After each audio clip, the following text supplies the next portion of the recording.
Getting nasty on a Wednesday. It's a Fast Lane on 101 ESPN. Andrew Marsh, Carey Davis. I'm Anthony Stalter. 202 your time check brought to you by Clarkson Jewelers, an officially licensed Rolex jeweler.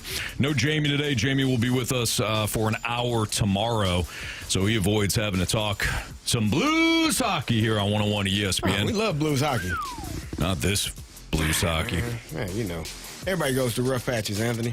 Yeah, this one is super rough, Carey. It got to end at some point. You got to win a game at some point. I promise you. You would think so. I promise you. They will win again. I just don't know when. Do you guys actually believe that? I do. I don't think they're going to go, I don't know, what, 6 and, how many games they got left? 60? 50? That they got that many? 62? Oh, man. Yeah, I don't think they're going to go. 62 more of these gentlemen. Hopefully more. Hopefully 62. More. Yeah, I highly doubt that, guys, but it certainly doesn't look good. So the Blues fall last night to the Maple Leafs 3-2 in overtime. William Nylander scored the OT winner. Can we talk about with that? 54 seconds left. That was pretty. That was beautiful, man. I mean, it was ugly from the standpoint of you had 3 Blues on one player. Yeah, I don't think that was smart. Hemmed in the corner, and the puck still found its way out onto the stick of Nylander, and after that, I agree, that was pretty the way he maneuvered. The stick and the puck and his hand were all like melted into one. And he was okay, yeah. I score here. We stopped it was through here. Waited. Bennington was like, oh no, and there you go. It was pretty. It was give credit where credit is due. Yeah. That was a nice goal. It was a very nice goal. Now, the fact that he got that puck... Oh, that was terrible. Inexcusable. It was embarrassing. 3 guys. There's one, it was John Tavares. That was a great play to kick that puck out. But... Holloway was kind of in no man's land. Just kind of... he was just there, but not really there. Like, it was confusing. It was like they forgot that 2 more people could come onto the ice for the Maple Leafs. My assumption is he probably thought that puck would be kicked down low. Yeah. Probably should have been, considering you had 2 guys. Yeah, but there were zero players literally in front of the net. So they had to rush back there, and it was just bad play. And we've had too many of those. So this is where I'm at. Now, we can pick apart the loss and all that, but I know that the term identity has been overused. But when it comes to this version of the Blues, I think it's relevant. What is the identity of this team? How do you win games if you're the Blues? Because good teams, they know how they win. They build upon their strengths. They know their strengths. They mask their weaknesses. They play to a repeatable identity. That way, when the pressure comes in and the game is on the line and there's chaos, you can fall back on that identity. This is how we're going to win games. This is how we need to mask our weaknesses so we don't lose games.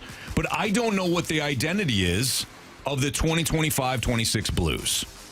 They don't play fast. They don't play aggressive.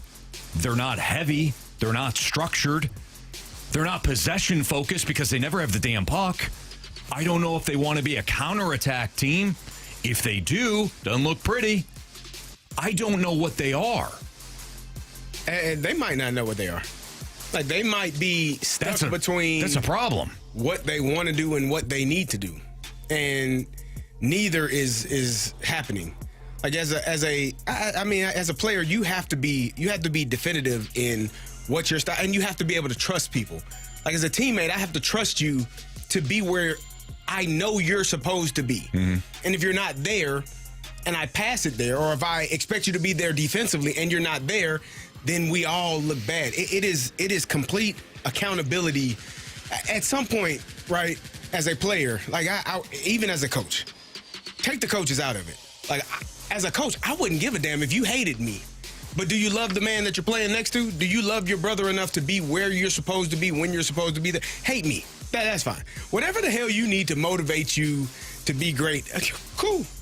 As a player, I didn't care as much about what the coaches thought about me more than what my teammates thought about me. Right. I cared more what my peers, the people that I played with and against, thought about me more so than any coach on any sideline, because you're not on the field.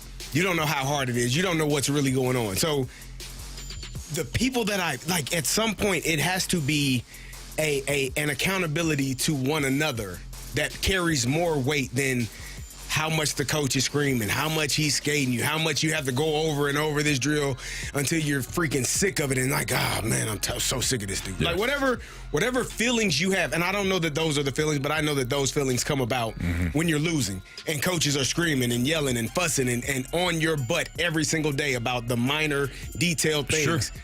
But at some point, I got to be able to be accountable to my guys around me. And I got to do what's right in order for us to start winning games. And right now, they ain't doing it. You know, Carey, I completely agree with you. I do think, though, it starts off with some sort of structured plan. Let's go back to your example with the Steelers.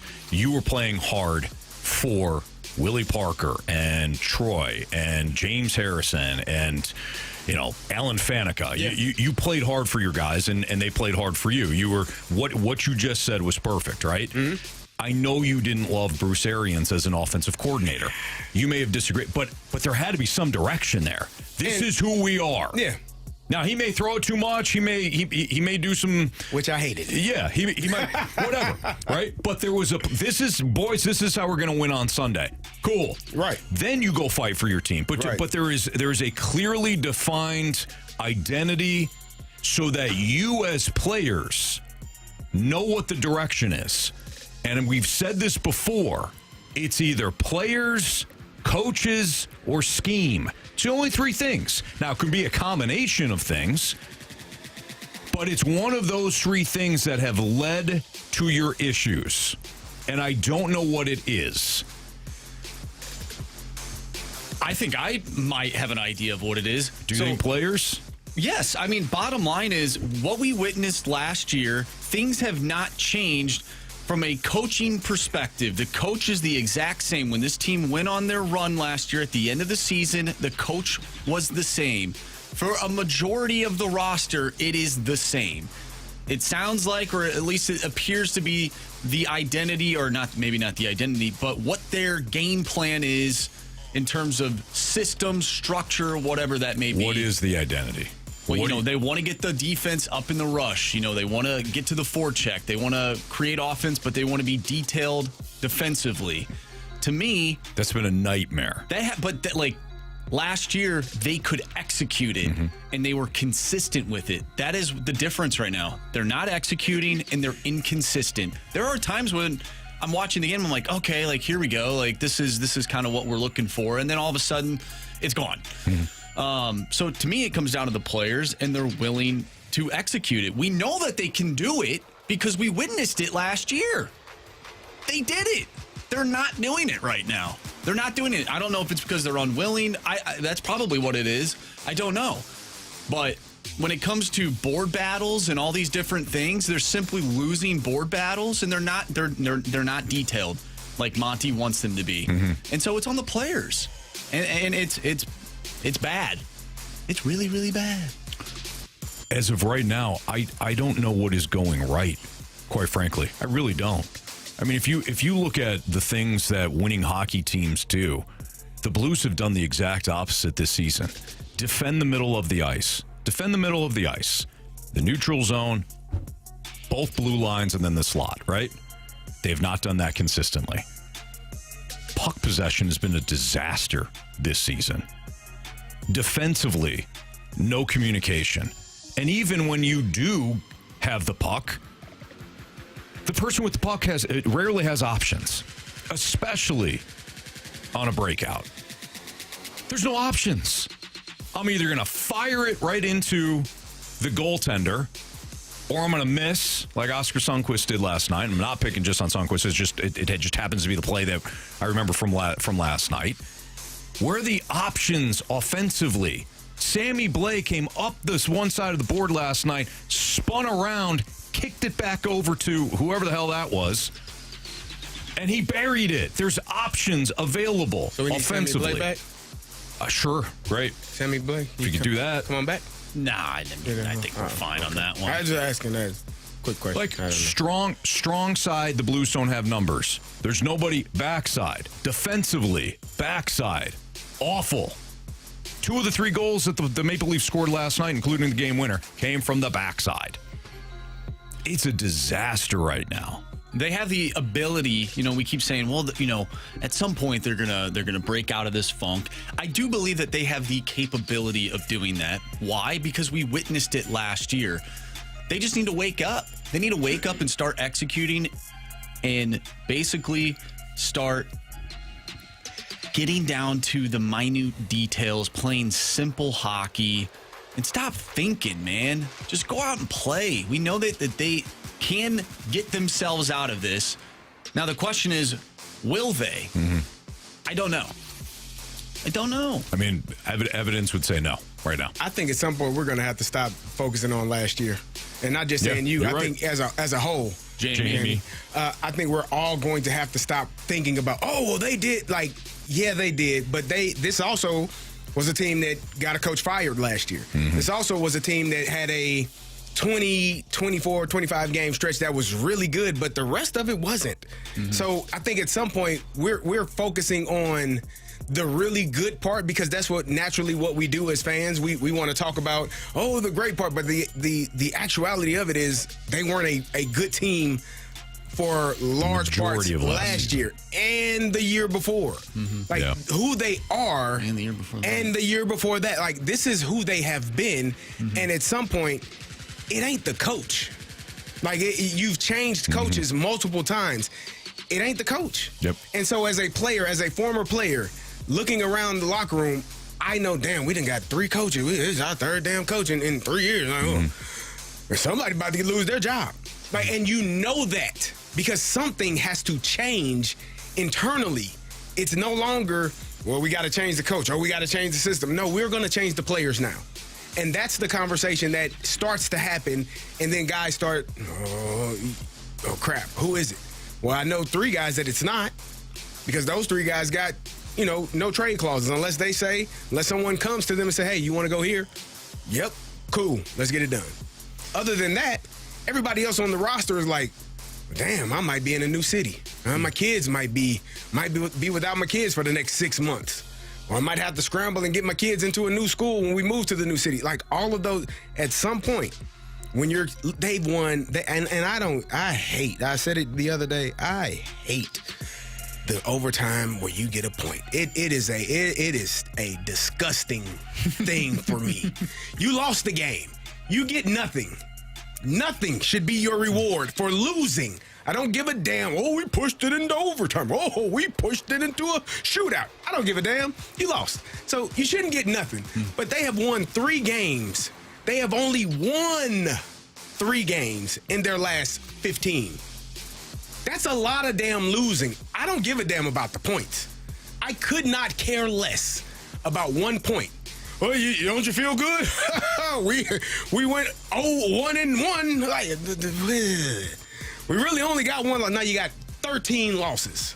I look on this damn sheet on this computer. I see LL, WLL, WL, WLLLLLL. Those are losses. Don't tell me about 1 damn point. Well, Anthony, win the damn game, man. They did get a point. And my God. Carey, I agree with you. I do think we should stop talking about last year, but we can talk about 2019. That team was one of the worst teams in the league. And then they went to Philly and turned their season around. Anthony, they play tonight? That's Flyers. right, the Philadelphia Flyers. Maybe things change tonight. Okay. Maybe not. It's Fastlane on 101 ESPN. Which current college football team is battle-tested for a playoff run? That's next on 101 ESPN.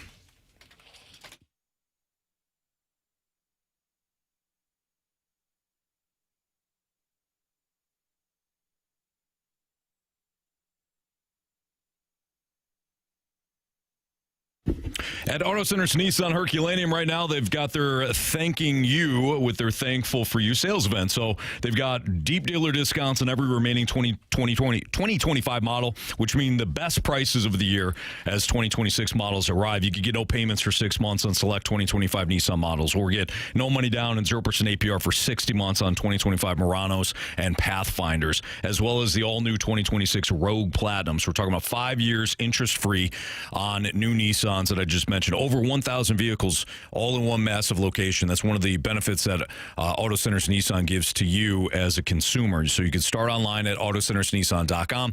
You can peruse what they have, whether you're looking at new Nissans or if you're shopping used, and they've got you covered there too. Shopping used, no money down, no payments for 3 months on select used vehicles, all priced to move. But the key is that when you do go to autocentersnissan.com and you pick out a couple of rides that you want to test drive, when you go down to the dealership, you're going to see those same vehicles there in Herculaneum, right off 555, just minutes from South County. So no games, no running around, no lot hopping. That's what they offer you at Auto Centers Nissan, as well as every new Nissan coming with a lifetime warranty and a 30-day return promise.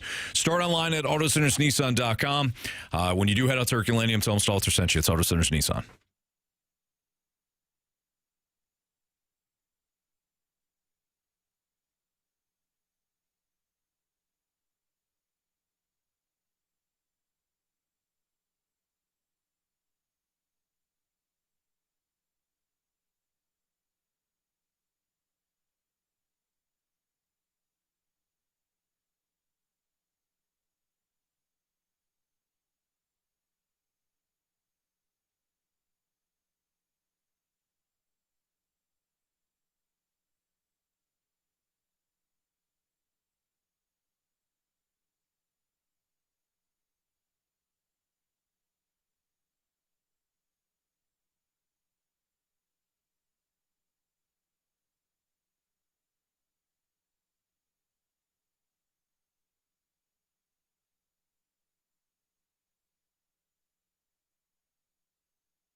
College football playoffs, the latest rankings were released last night. Not a ton of surprise when it comes to the rankings, although let's go over that first before we kind of dive into a question that, Marsh, I know you had kind of rattling around your brain in the pre-show meeting. Ohio State, Indiana, and Texas A&M remain the top 3 teams in the latest college football rankings released last night.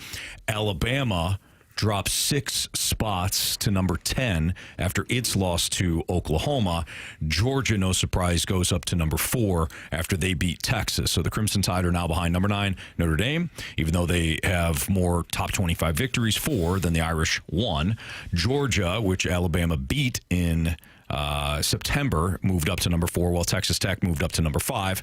Ole Miss stayed at 6. Oregon is 7th, and Oklahoma moved up 3 spots to number 8 after winning in Tuscaloosa. BYU is ranked 11, followed by Utah at 12. But really, it's the top 10 teams, because 11 is going to go to the ACC winner, and 12 is going to go to the group of 5. That's how I'm looking at it. So it's really the top 10. So the current bubble teams, BYU at 11, Utah at 12, Miami at 13, Vanderbilt at 14, and USC at 15. Texas is 17th. They're done. So those are kind of the bubble teams. Any thoughts on that before we dive into Marsh's question? No, I think it's sorted out kind of how you would expect it to. When you lose a game, Alabama loses in the way that they did, you're going to drop. Oklahoma goes up. Texas losing how they lost, obviously you're dropping out, and they're essentially done. I would assume. I don't think there's a way for them, but it could be. I mean, there could still be chaos at the very top. You don't think that Texas A&M, Ole Miss, or Oregon or Oklahoma would lose one or two of their next couple of games, but I mean, anything's possible. So maybe there's a way to find your way back into it, but I would doubt it. I think the cutoff for me right now, if I'm looking at it, would be the 16, because Georgia Tech still has a chance, obviously, to win their conference championship, which will put them in. I think USC, if they win out, they could possibly be in there as well. They got a couple of big games left, one at Oregon this weekend. If they win out, maybe they get into that top 12 as well, top 10, as you said. But I'm not upset with how it's laid out right now. Yeah, again, just to clarify, there's 12 teams that get into the college football playoff. But in terms of the rankings, I'm looking at it as the top 10 teams right now are in. You cannot include BYU or Utah, because those two spots are being reserved essentially for the ACC title winner and the Group of 5 selection. Now, the Group of 5 right now is Tulane. Yeah. And Tulane would play Texas Tech in the opening round.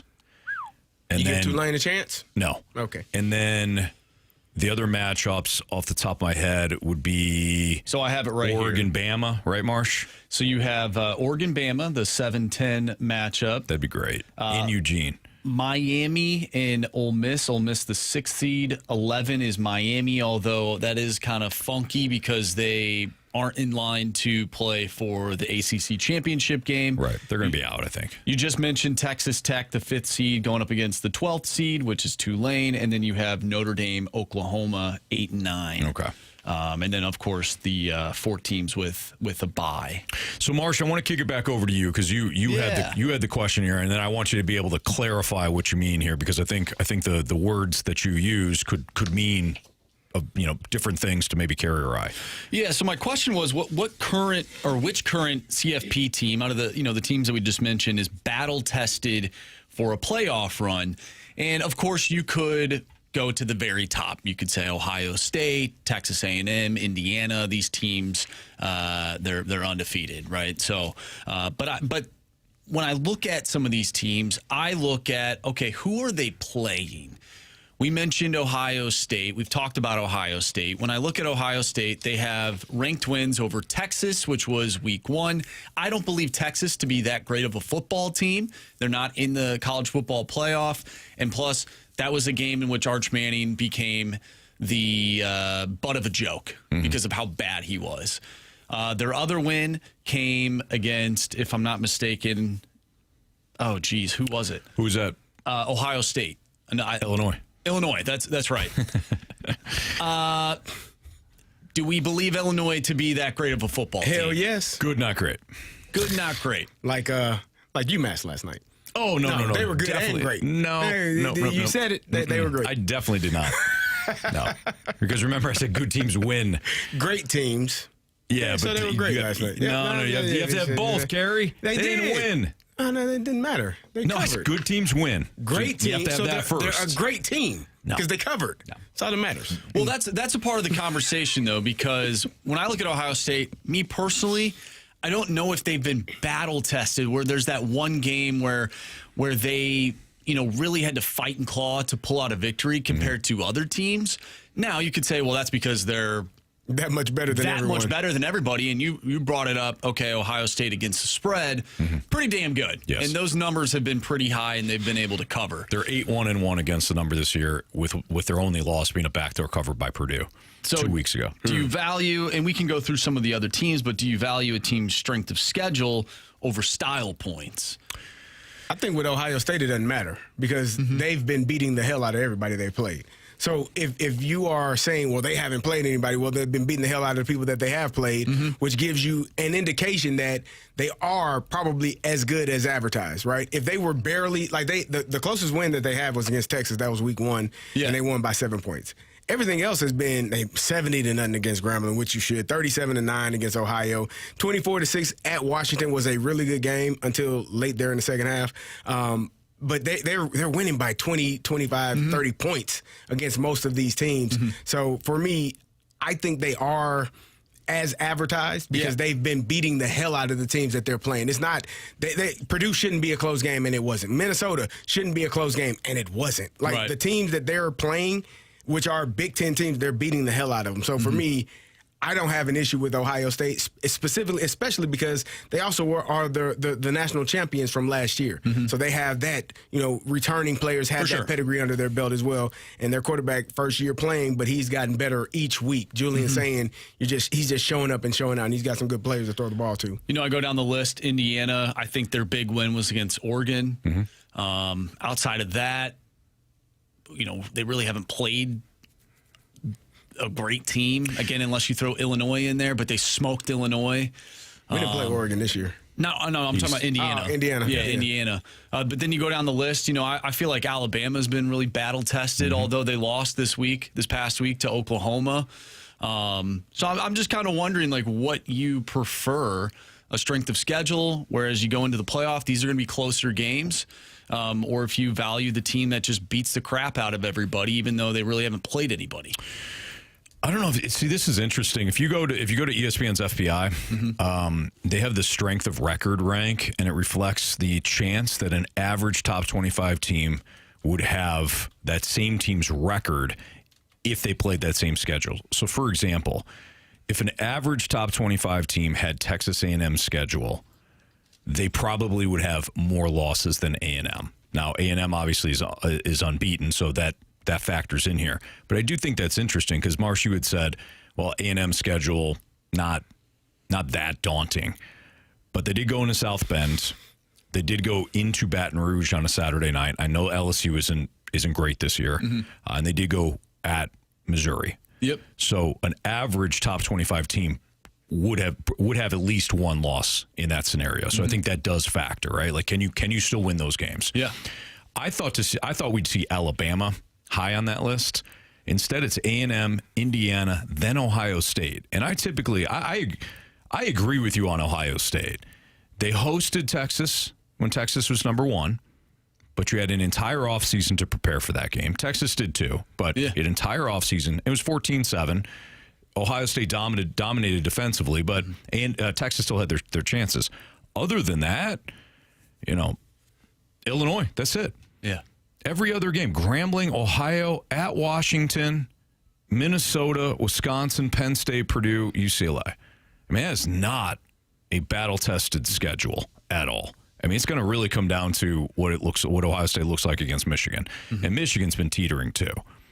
Like they looked horrible against Northwestern, which does not have an offense, and the only reason in that game is because Michigan kept turning the damn ball over. I don't know if there's anybody more tested than Alabama.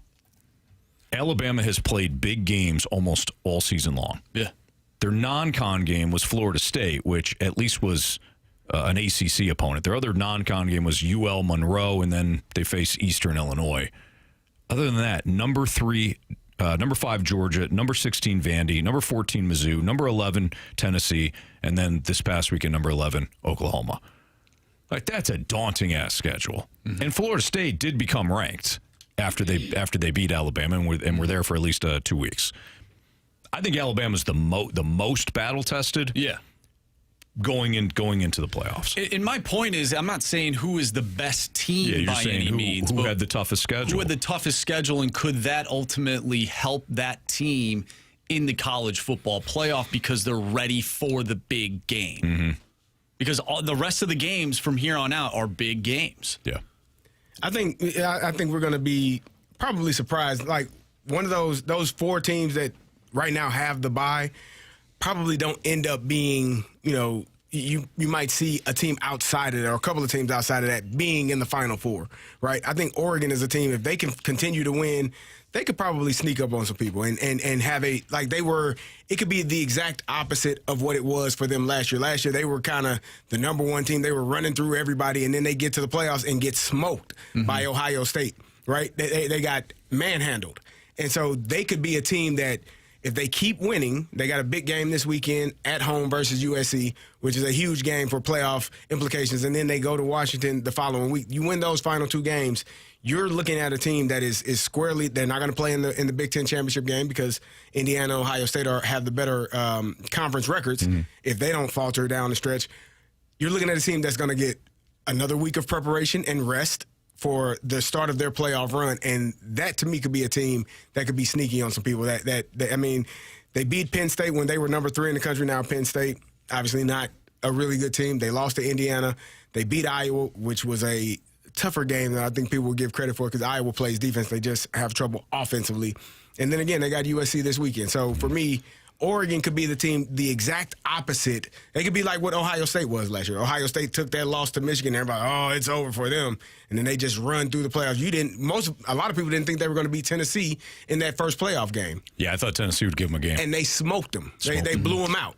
Right? Get the hell out of here. And they just kind of went on their way throughout the entire college football playoffs. I think Oregon could be that team similar to what Ohio State was last year. Well, and speaking of Oregon, last year, you could make the argument that team was slightly battle-tested. They took on number 2 Ohio State. They beat them. Then they took on a good Illinois team who was ranked at the time, and they were, kind of on the up-and-coming. But they kind of smoked Illinois, too. Then they took down Penn State. I believe that was the Big Ten championship game. So they beat Boise as well. Boise ended up making it to the college football playoffs. Exactly. So they were undefeated. They were the number 1 team the entire year for the most part. And then they got smoked, right? Might not matter. And then they got smoked. So we can college football playoffs are a completely different animal, in my opinion, altogether. You never know what's going to happen. And Ohio State took that thumping to Indiana at home. Could be a thing that kind of reset them and got them back locked into what could possibly be for the rest of the season. That's Carey Davis, Andrew Marsh. I'm Anthony Stalter. What's trending is next.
101 ESPN Sports Center.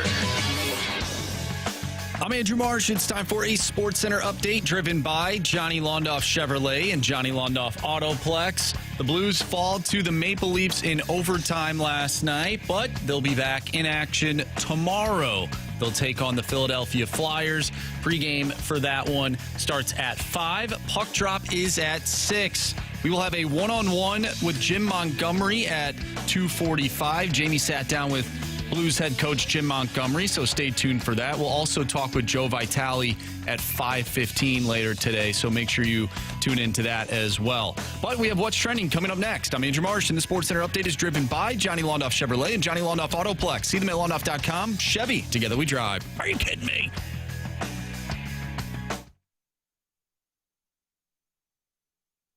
What are the hot topics in the sports world? What in the wide world of sports is going on here? It's time to find out with What's Trending? Brought to you by Elite Comfort Experts. Heating and cooling with no gimmicks, just guarantees. EliteComfortExperts.com.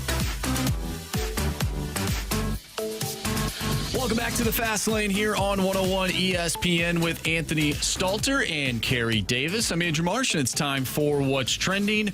Gentlemen, according to Andrew Marchand, MLB is set to announce new TV deals. NBC will be getting Sunday Night Baseball in the first round of the playoffs. Netflix opening day, Field of Dreams, and Home Run Derby, and ESPN will get out-of-market, select in-market games, and ESPN will also take over MLB TV. Of course, this is all according to Andrew Marchand. What do you think about this? Do you think that this ultimately helps Major League Baseball? I know a lot of people have issues with watching games, but what do you think? What do you think of the changes? Sure. Doesn't really matter to you? No, it doesn't. I'm trying not to. Is it going to prevent a lockout or a strike? I doubt or it. A stoppage? I doubt it. Are the Major League Baseball owners going to try to do what the NFL owners did and use that money and not pay and not even work together for the greater good, like the NFL owners did when they got their TV deal? And Well, hopefully they don't, because that didn't work out for the didn't NFL work out owners. at all. Yeah, the judge ruling that tried to be. that's going to freeze the. Come on, man. They're going to just freeze those accounts. We're getting paid anyway. Sit out as long as you want. Which, by the way, did they really think the TV companies were going to fork over all that money? Well, I think they already were. so the money was already paid. Yeah, and you the didn't owners. you didn't think they would go after that money And to the try to owners recruit was like, it? yeah, we ain't gotta play no games, man. Yeah. You don't want to play? Well, you getting paid anyway, so. Right. Yeah. I don't know how much this matters to the potential lockout at all. So, Well, good for NBC.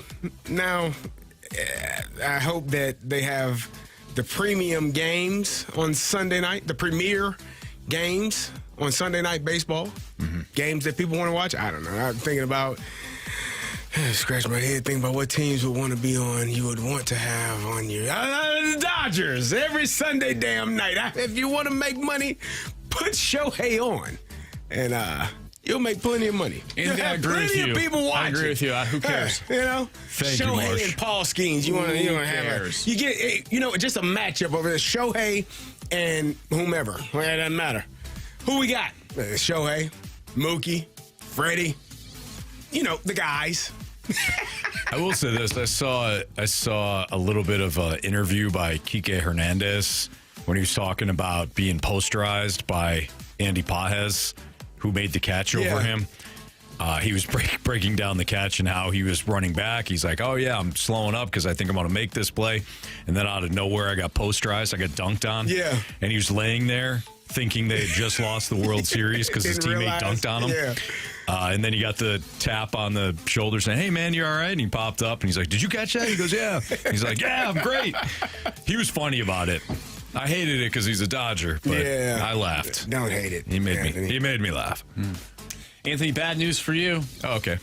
Bad news for you. Would you like to share with the crowd what I'm about to say? I feel like you already know. Is it the Penix injury? Maybe. Yeah, okay. Yeah, Michael Penix Jr. out for the year, partially torn ACL. Again. Here's what matters. Carey, roughly how long does it take to repair an ACL after surgery? It depends on the person. Adrian Peterson is non-human, so he came back pretty quickly. But What if you've already torn that ACL a couple of times? Year. I mean, and they say you're really not yourself until another year. So you get back on the field in 1 year, but you're not really yourself for 2 years. Doesn't matter if you're a QB. Are you running? No. But you got to use your legs because everything starts from the ground up. Not running, but you do have to use your legs. That's probably a problem. What if you have bad mechanics and you don't really use your feet or your legs? Well, Anthony, you got more issues than you got answers for right there, buddy. Bottom line is, if it's going to take a year, it's November now. Fast forward to next year, the Falcons aren't going to have Penix for next year either. Good thing you guys have a quarterback, though, that you paid all that money to. We did. Good thing you didn't trade that guy. Yeah. He's there, and that's why you keep him, Anthony. You gotta use your noggin. If I'm Arthur Blank, by the way, if I'm the owner, I'm going down to the locker room at one point, or actually, I don't even have to go to the locker room. I'm just calling for Kirk Cousins to come to my office, right? And I'm basically going to do what I see the mob families do when it comes to like TV and movies, right? I'm going to welcome Cousins in. I'm going to make him feel comfortable. I don't like how this is going. He's going to walk into the office of Arthur Blank. Is there going to be other people in there? Cousins doesn't think so until that door closes. Is there a large human being behind the door? And I'm going to say, hey, Kirk O'Chains, have a seat. Would you like a drink? Would you like some refreshments? That sounds dangerous. Maybe an appetizer? Huh? Sounds dangerous. And I'm going to kick up my feet and I'm going to say, Kirk, I paid you a ton of money to quarterback this team. And last year, you did that-ish. Yeah. You know, you kind of did that. And then you tanked the season. I can't prove that you did it on purpose, but I think you did it on purpose. And I'm still paying you a lot of money to be the quarterback of the team. I don't want to watch you play football, but you know what? I made the mistake, and I paid you. I paid you a lot. So if you don't save this season, that's Franco Chains behind you. Franco Chains. And he's going to make sure that you disappear. Anthony, I think the NFLPA would get involved with that. I think that's a little bit too far. Sounds like something that maybe Bryce Harper was dealing with. Yeah. I know you're Kirko Chains. Allegedly. We're going to put chains around your feet. Why would you Anthony, do that? come on, It's hard to play quarterback that way. I'll tell you right now, the only chains involved with Kirko are the ones that he will be moving. There you When he go. throws that football downfield. Yeah. To who? Bijan Robinson. Darnell Mooney. Yeah, maybe. Darnell Mooney's half a player right now. You got Bijan Robinson. Just put him in the slot. Let Tyler Algier play in the backfield. Keep those guys on the field. Honestly, the Carolina. You can run a lot with those guys. I would just put Bijan in the backfield. Wildcat. Let him. Him and Alshon. Give Alshon. Tyler Algier. Give him some credit. Give Kirk. Give who credit? Kirky. Who? Why? He's played a long time, man. He's worked his butt off. He's made a lot of money. You're right on one of those facts. He's made a lot of money. Yeah. Yeah. It's Fastlane on 101 at ESPN. Falcons are screwed. Oh, man. Not only now, but honestly forever. Jamie sat down with Jim Montgomery. We always have Jim Montgomery on during the season, each and every week. Jamie had a chance to sit down with him. You'll hear that interview next on 101 ESPN.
Talking Puck with the head coach of your St. Louis Blues, Jim Montgomery. Coach Monty is presented by Fisher Window and Door Store, offering quality American-made Marvin windows and doors. Visit their showrooms in Brentwood and East Alton, Illinois.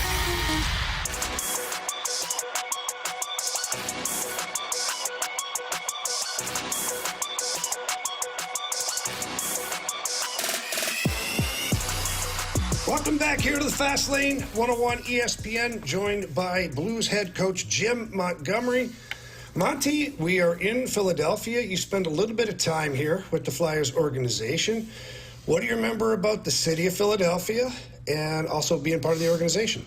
What I remember most about the city of Philadelphia is history and tradition. So many great spots to go to, whether it's you're going to see the Liberty Bell or you're going to see the famous bridges, and some of the great food that's here in the city. And then I remember it's a great sports town. They love their sports, but they're fanatics about it, and they're very, very critical. So now there is it's not even a rumor, there's a story, a true story, about you gave Eric Lindros, John LeClaire, and Michael Renberg their nickname, the Legion of Doom. How did that come about? Well, LeClaire, myself, Desjardins, and Gilbert Dion all ended up coming from Montreal to Philly, and it really changed the course of the Flyers. They went to the playoffs and went to the finals not because of me, but because of Desjardins and LeClaire joining Lindros and those guys. I wish it was because of me. And, they were starting to score. That line was scoring like 4 goals a game. And the points were just amassing, and we were taking off. And I remember a reporter sitting there between Brindamore and I was talking about the team, and Brindamore was like, man, they're so big and talented. And the guy asked me, what are your thoughts? I go, they are so big and talented. I go, you can't beat them with physicality, and you can't beat them with skill. I go, you're doomed. They're like the Legion of Doom. And oddly enough, I had a conversation with my buddy from Montreal, who's the biggest Flyers fan growing up. Him and I did not get along about hockey. And he's the one that said, they're like the Legion of Doom in wrestling. I didn't even know about Legion of Doom in wrestling. That's pretty awesome. I remember playing against them, and they were a nightmare. I mean, so skilled, so big. Like you said, it was really tough. When I was with the Islanders, played almost every time against them, but I had a little help. I had Zdeno Chara as my partner, so not too bad, Yeah. I'll handle that. All right, Coach, you're 1 game into this road trip, and look, a lot of the focus coming out here on the road in particular was the team finding their game and continuing to progress in the right direction. Not the result you wanted ultimately, but your thoughts just overall about the game in Toronto. Yeah, I thought, we battled. We competed better. We won 55% of our battles. It's the first time we've been that high since, I think, the Vancouver game. So that means you possess a lot more. It was the least amount of time we spent in our D zone on the year. So all those things, that's positive. Teaching areas, we need to be better. Our ozone forecheck wasn't good enough. We didn't have a second quick in there. And on rushes, we don't have middle lane drive consistent enough. People driving to hard areas where you get rewarded with goals, which is towards the net. So we got to improve those areas. We thought that our game, first period, was good. Second period, we dropped off for the first half, and our third period was our best period. So special teams, were a big part of it too last night. Penalty kill on their game, and then power play gets you a nice goal there too. So Dalibor Dvorsky, he's been a nice add to this roster.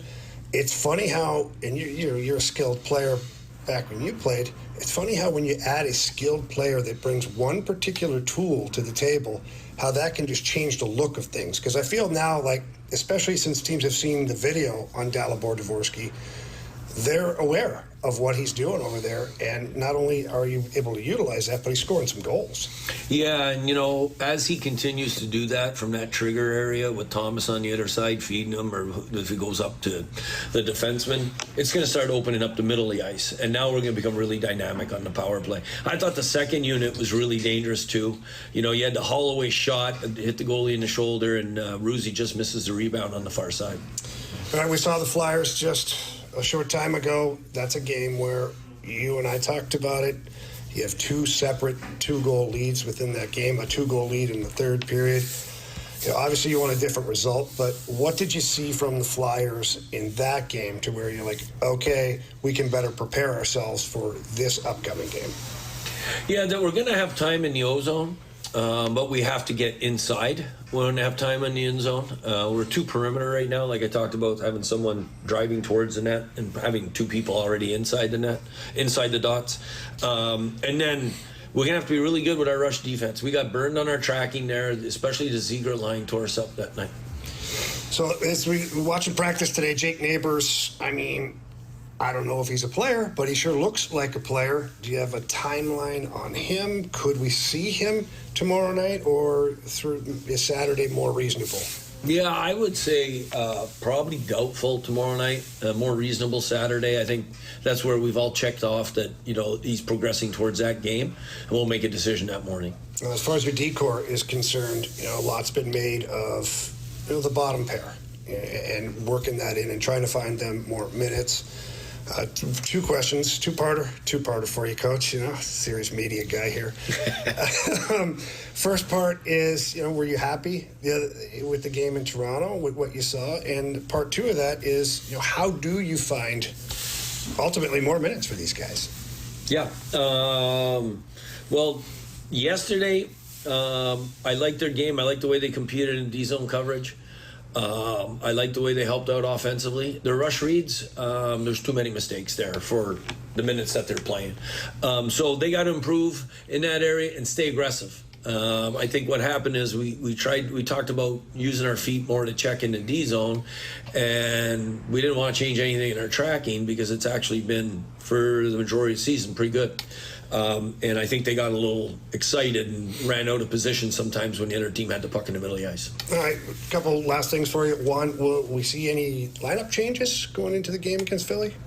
I think as a staff, we talked about some possible changes. Right now, we're not committed to any, but we'll see how it shapes out between now and tomorrow. All right, last one for you, Coach. Obviously, Pat and Gino's, world famous, Philly cheesesteak establishments here. I have tried both of them. Have you? I have. And your favorite? Pat's. Pat's, yeah, same here. With whiz and mushrooms. Yeah, that's awesome. All right, Coach, thanks a lot for helping us out here today. Good luck the rest of the road trip, and we'll chat with you next week. Thanks, bud. All right, thank you to Jamie and Coach Jim Montgomery here in the Fast Lane on 101 ESPN. What moves would actually fast lane matter for the Cardinals? A lot of people keep discussing trading Brendan Donovan or trading this player or trading that player. Which moves would actually matter? That's next on 101 ESPN.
3:04, your time check is brought to you by Clarkson Jewelers, an officially licensed Rolex jeweler. I know that BK and Ferrario were having this discussion, and hey, a lot of shows are still having the discussion. There's a lot of social media chatter about what the Cardinals are going to do this offseason. And one of the topics of conversations, guys, is what they do with Brendan Donovan. Will they trade Brendan Donovan? And I know we were having the pre-show meeting, and I said, what moves are actually going to matter? Like, you want to trade Brendan Donovan? Okay. Why? I'm on board with it. If somebody can explain how that's going to make you better in the future, and it doesn't have to be for next season. It could be for a year after that. But why would he's not making any money right now. I know he could fetch you a quote-unquote haul. At least some people believe that. But what does that haul entail? I think this is, well, not I think. I know this is the reason why I have been frustrated with the Cardinals. You know, I said this during the break. I am a lifelong Cardinals fan. I know people, oh, you're a Dodgers fan. No, I'm not. I am, but I'm not. I'm a Cardinal fan, but I'm pissed off with the Cardinals, so I root for the Dodgers out of spite. Because I like to win, and I'm used to winning. Yeah. You know what I mean? Sure. And we ain't been winning lately. So, what Brendan Donovan, if you were to trade him, and you can get something back in return, I think it makes the most sense. I said this last year. I said that moving on from Brendan Donovan, because he's played in a position, you have a plethora of outfielders. You have a plethora of infielders. You got an infielder that you didn't bring up last year that might have put more butts in the seat, but you didn't bring him up. He plays the same position. Like, you have players that are going to be able to alleviate some of the issues, especially defensively, that you're losing when you trade Brendan Donovan. And what you can get back is what is going to assist this team to be better in the future. Maybe not this year, but this is, and I'm trying to, for me, I try to separate like the Chaim Bloom era that is about to begin versus the John Mozeliak era that has taken place. Because I can't blame Chaim Bloom because he wasn't in charge when you should have been doing this. What you're doing now, or what you're planning on doing now, you should have been doing a year or two ago. Let's move forward. So I have to separate that and say, you know, better late than never, right? But as Marshy says, you know, never late is better. Drake says it too. Yeah, he said that. Yeah, Drake said it. But yeah, getting it done eventually. The rapper. Drake the rapper. You know who that is. I thought you said drink. No, hell no. Drake ain't Drake that has cool. said a lot lately. He ain't cool enough to say something like that. No disrespect. I mean, Drake is like, you know what I mean? But I try to separate those two, right? And understand that moving forward, this is probably the way that we're going to operate in terms of trying to get the best players on the field that you can currently have, and moving on from players that might be getting older. You might have a bunch of players that play that position, and you can get some things in return that'll help your team be better in the future. It's not going to help you next year, in my opinion. Whatever you get back for Brendan Donovan is probably going to help you in 27 or 28. But the fact that you are recognizing that, like last year was supposed to be a youth movement, and it really wasn't. It was youth movement-ish. But it wasn't really a youth movement because you couldn't trade Arenado. You had a bunch of different players. So maybe now we're trending in that direction, and they're going to stink. Make no mistake about it. If you start trading Brendan Donovan, if you trade Sonny Gray, if you trade Wilson Contreras, you're going to stink. But you're going to be better in the future. And deal with, like, you have to accept that when you go to the ballpark, you're going to watch young players that are going to make mistakes. They're going to strike out. They're going to take their lumps with the hopes that eventually these young players can grow together and be the core unit that allows you to put yourself in position to make playoff runs and hopefully win championship. But next year ain't going to be the year. So know that. Maybe it is. Maybe they take the step this year. Who knows? Marshy? Who knows? How weird would it be? You're doing it again. No, hang on. Yeah, you are. How weird would it be if the Cardinals were able to get out of their rebuild quicker than the Blues? I'm not saying it's going to happen, but wouldn't that be something? Here's what I know about Brendan Donovan. He has the characteristics of a winning player. He takes quality at bats. He doesn't take the hero swings that we see from a lot of modern day players. He's got high baseball IQ. He's great situationally, and he's excellent for the culture and the chemistry and the trust of an organization. Like, this is somebody that fits very well into this is a Dodger, Carey. Mm-hmm. This is a player the Dodgers would want. Brendan Donovan? Yes. Yeah, because he's like Tommy Edman. Right. Mental toughness and all that. But going back to my question, because you said they would get something. Well, I would want to know, not necessarily from you, Carey, because you don't know every organization. I don't know every organization. But would that something be pitching? Because if it's pitching, I'm in. If it's starting pitching or high-end pitching that I know can allow me to close out games because I strengthen my bullpen, now I'm interested. But if it's a situation where you're trading Brendan Donovan, you're going to get a quote-unquote haul. But that haul is, a top position player. Shortstop. A single-A pitcher, or two single-A pitchers. And like, hey, these guys are big-time prospects. I'm not interested. Well, I want pitching. I would be, if they're big-time prospects and they're pitchers, you wouldn't be interested in that? Because I'm telling you now. Not single-A. There's too much time. There's too much time for lack of development. I don't think you're going to get something that is going to allow you to win in 26. It's more like 27, 28, okay with and that. It starts to build. But is it pitching or is it position players? I want pitching. I agree with you. Okay. Does it matter if it's single A? We just watched Trey Savage just jump like every single level. Yeah. What if you get a guy like that? But he's the outlier, right? Like let's play the what is more likely. Because if you get a position, if you get a prospect haul of, let's say, 4 prospects, right? More likely than not, one of those players is going to get hurt. One of those players is not going to develop. One of those players is going to be a role player. Maybe one is a starter. What if they're all really good pitchers? Highly unlikely. Hey. Highly unlikely. So now it's like, you better hit on one of those guys who better be at least the equivalent to Brendan Donovan, or else why make the move? Especially if they're low minor league players, so single A, double A, there's too much time for something to go wrong. Yeah. If they're AAA players that need a little bit more seasoning, and then in 27 they're up, now that's a different story. What if even one of those guys becomes like a bona fide starting pitcher?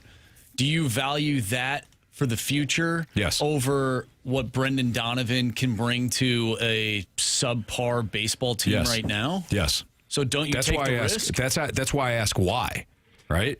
Why? Why are you trading? Well, we're getting a bona fide. You said bona fide. Well, the idea of one of those guys becoming that. Obviously, we don't know. If I'm rolling the dice, I'm giving up Brendan Donovan.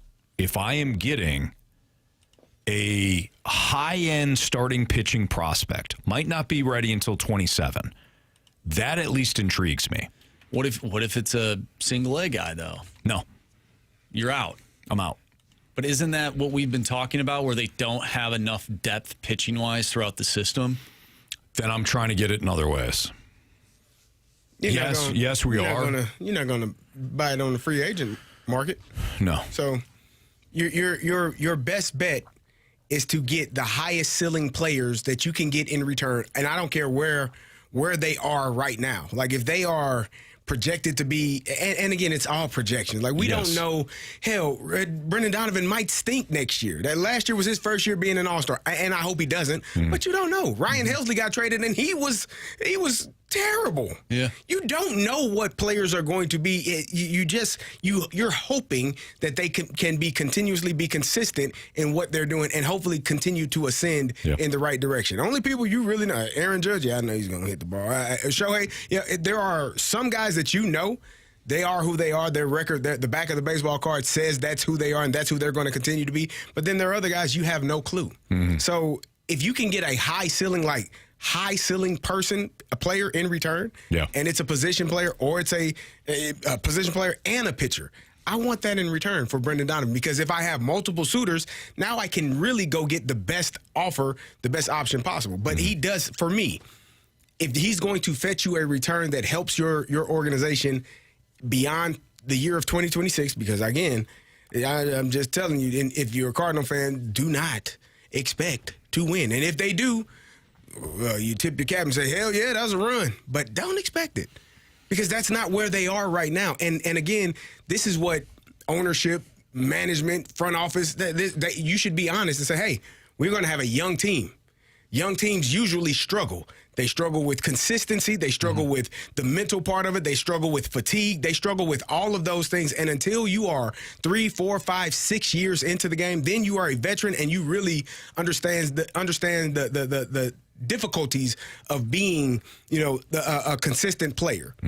That's where they are, and you have to understand. And you have to accept that that's what it's going to be this year. I will say, whatever the move is, or moves, plural, this offseason, I have a lot more faith in what Chaim Bloom is going to do than the previous regime.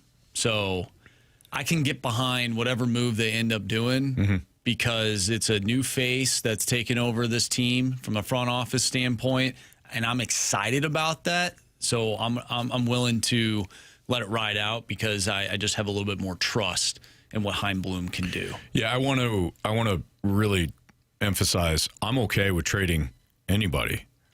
It is about what you're going to get in return. And that's what I'm saying. I trust him to get the right people. The direct impact of winning baseball games, which is really about run prevention. The Dodgers won this season because their pitching became outstanding in the postseason, and their defense was incredible in Game 7. To me, it's all about run prevention. If they're going to kind of start over by getting, some sort of collection of, you know what, this guy could be a 4th or 5th starter. This guy could be a really good second baseman. This guy could be, a utility player down the line. Go chase yourself, man. I ain't interested. I'm not interested. That's just fluff. No, you got to get something in return for him. Something that's going to help you win games. We got a question that I actually want to save for the Sports Six-Pack. Which is next. So you can lead off with that question. 314-399-9646 is the Air Comfort Service text line. We got part 1 of the Sports Six-Pack. So we'll hear what this question is and take a couple more next on 101 ESPN.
It's time for the Fast Lane to answer your sports questions. I want to ask you a bunch of questions. And I want to have them answered immediately. Asking me all these weird questions. Answer the question. Answer the question. Answer me! Refreshed by Urban Chestnut. Urban Chestnut Swickle Light Premium Light Beer. Live your lifestyle, St. Louis. Time for the Sports Six-Pack here in the Fast Lane on 101 ESPN with Carey Davis. I'm Anthony Stalter. Here's Andrew Marsh with question 1. Question number 1. All right, this first question comes from the 314, and it's a piggyback off of what we were just discussing. Would you trade Brendan Donovan for Matthew Liberatore, or what Liberatore was when we traded for him? Man, that's a really good question. Yeah, I probably would. There you go. A number 3 starter. That's the expectation. So let's go back, though. You got to, if we're going to do this in fairness, because some people are like, no, are you kidding me? Let's go back. He was the top pitching prospect in the Rays organization. More so, he was the top left-handed. He was also left-handed. Top pitching prospect who was also left-handed in the Rays organization. Mm-hmm. Yeah. Now, he was a little bit more further. He was not as far along as I am hoping if the Cardinals do trade Donovan, a pitcher would be. But, yeah, I probably would. I would too. I think, but that goes back to what you were saying. Like, you don't know what that person is going to be. Right. If you're the top pitching prospect, you're the best. You might be thinking that he's an ace, but he gets here and he's a 2, probably a 3. Mm-hmm.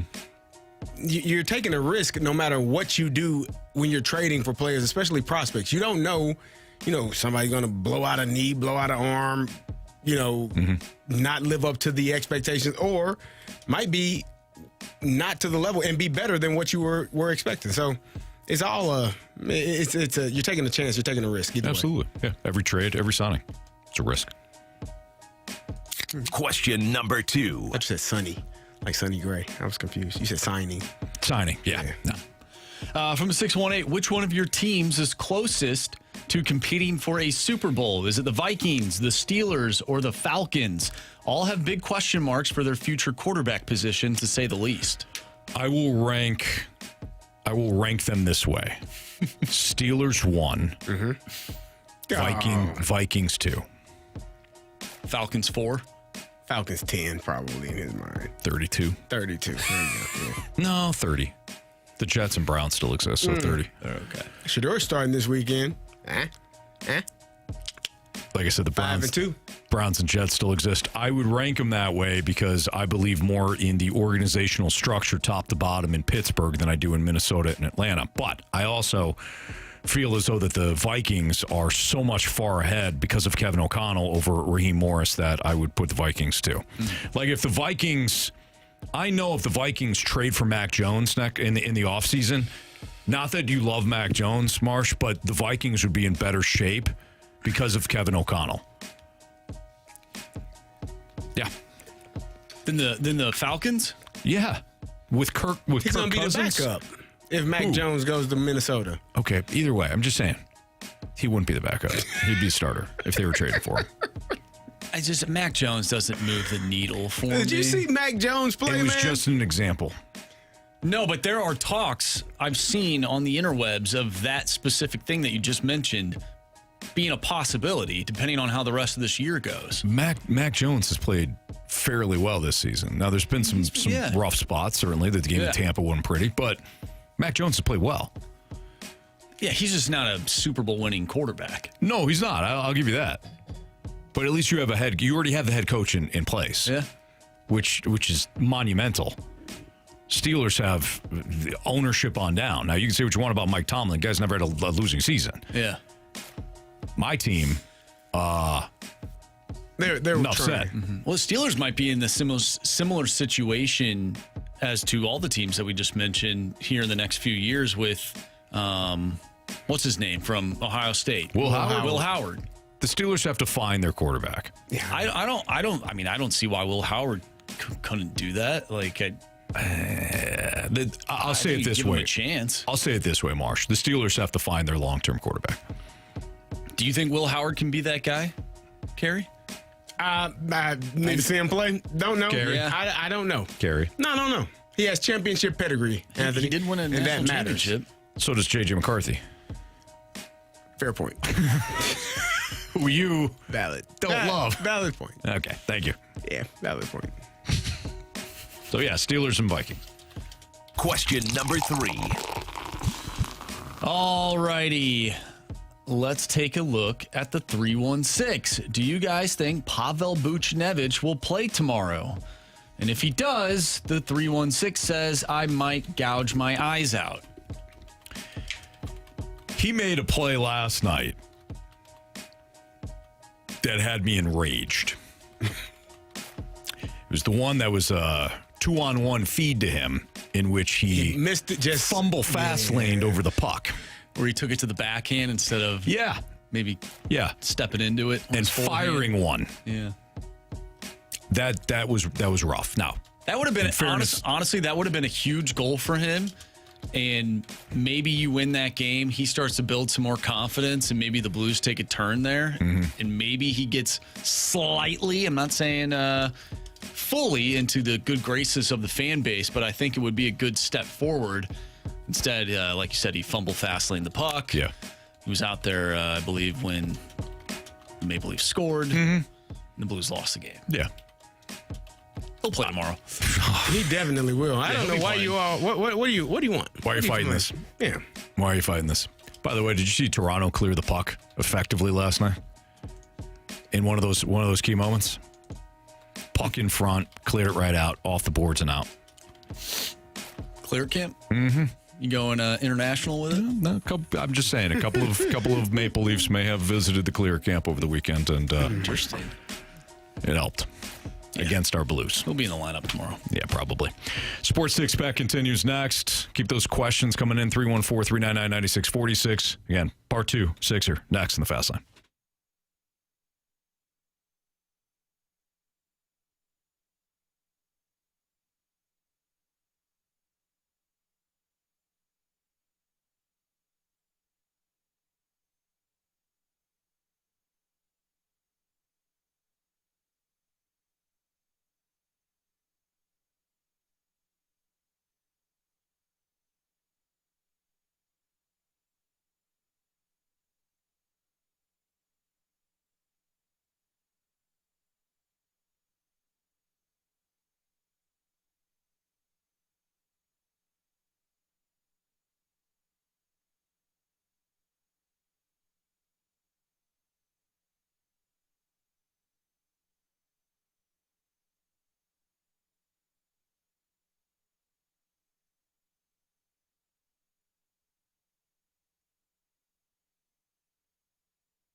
101 ESPN Sports Center.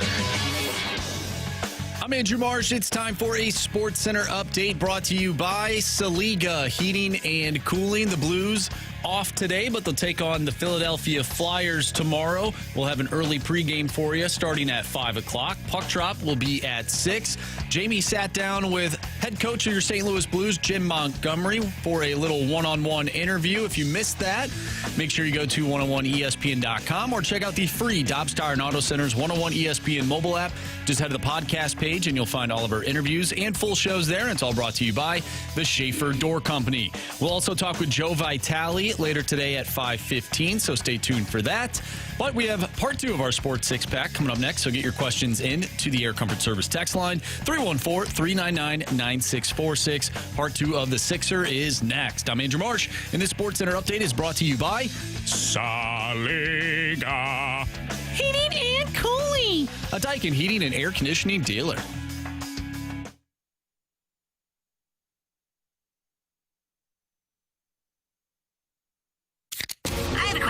It's time for the Fast Lane to answer your sports questions. I want to ask you a bunch of questions, and I want to have them answered immediately. Asking me all these weird questions. Answer the question. Answer the question. Answer me! Refreshed by Urban Chestnut. Urban Chestnut Swickle Light Premium Light Beer. Live your lifestyle, St. Louis. All right, we continue our Sports Six-Pack here in the Fast Lane on 101 ESPN, 314-399-9646 of the Air Comfort Service text line with Super Bowl champion Carey Davis, also Big Ten champion Carey Davis, also state champion Carey Davis. Yeah. I'm Anthony Stalter. Thank you. You got it, buddy. Appreciate it. Did you win a championship? No, sir. Well, Flag football. I coached a championship. There you go. Yeah. Nice. All right. Yeah. Champion. And Marcia, you won the biggest hockey tournament in the entire world. Yep. Championship. No, At that level. That's what I mean. Damn right at that level. That matters. Sure. Hell yeah. It was in 7th grade. They're the biggest in the world. In the world. Some say most important grade is 7th grade. Yeah. No, it really is. Like middle school is the most important time for kids because that's when they kind of make their decision about friends and which direction they're going to go before they kind of catapult them into high school. So 6th through 8th grade is really the most important time for your children.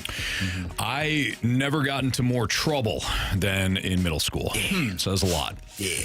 Marsh, why don't you fire away, buddy? All right. Question number 4. 2-time fantasy football champion in my league. Oh, there you go. Good.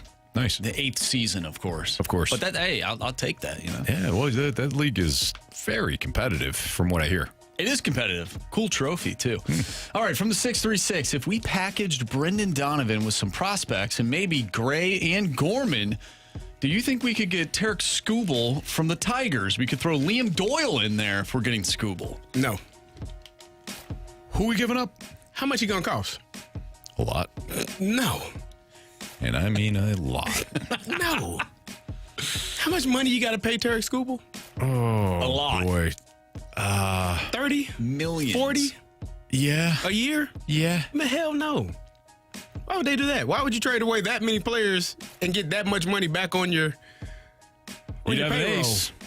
Cool. Of course, you also might be giving up an ace that you would have cost controlled for a long time. And Liam Doyle could become Tarek Skubal. Yeah. You know, I think we're going to pass right now. Yeah. Yes. But Thanks for the offer. I think the Tigers could pass on that, too. Probably. What was the other parts? What were the other parts of that? So we had Donovan, some prospects, Gray, Gorman, and throw in Liam Doyle for Skubal. Yeah, I don't think the Tigers are doing that.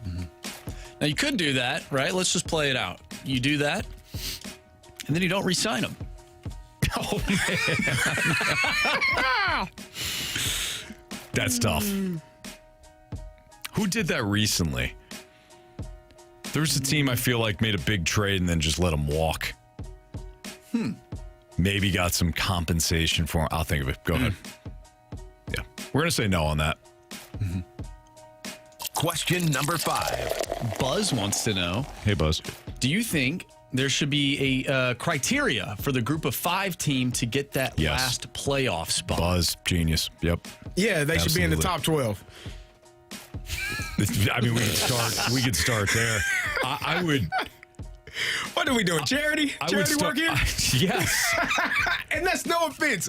Again, I have there is really good ball played in all of those other conferences. I am not knocking any of the coaches and the work that they put in, any of the players and the work that they put in. There have been good players that come out of those conferences that are not in the Power 4 conferences. I am not taking away from that. But this year, it's not the year. And unless those teams are going to play a really tough non-conference schedule where you're playing against Power 4 opponents and beating them, then you're going to have a tough time getting me to believe. Like Boise State last year, I had no problem with at all. I watched them go to Oregon and lose by 3. And the best running back in the country have 200 yards rushing and played to the level of every single player on that Oregon roster. He was the best player on the field, and it wasn't any question about it. So I had no issue with what Boise State was able to do last year in getting into the college football playoffs. This year, man, it's cool. Yeah. Real quick, Ellipsis 150 thought of it. It was Ohtani, the Angels. Oh. They didn't deal him and then let him walk, and they got compensation for him. But remember that was the big, are they going to trade him? And then they hung on to him. I thought they were trying to they were trying to push last year. I thought you were referencing a team that traded away pieces for a player to then let that player walk, which the 314 brought up. That would be Juan Soto, who the Yankees traded a lot of pieces to the Padres. No, but then they traded him. No, but the Padres. They traded Juan Soto, I believe, to the Yankees. Oh, they're okay. So 2 teams. That's right. Yeah, and the then Yankees. The Yankees did not re-sign Juan Soto. He went to the Mets. Walked across the city. Went to the Mets. I can't remember who was in that trade package, but there were some. Was King in that trade package? I think he was. Yeah. Yep. Anyways, getting back to the group of 5, in theory, it makes sense, right? Like the idea of it makes sense. Yeah. Hey, let's make sure we're not overlooking programs that have a chance to make some noise out of the Power 5 teams, outside of the Power 5 teams, right? Or 4. Excuse me, 4. The idea makes sense. Yeah.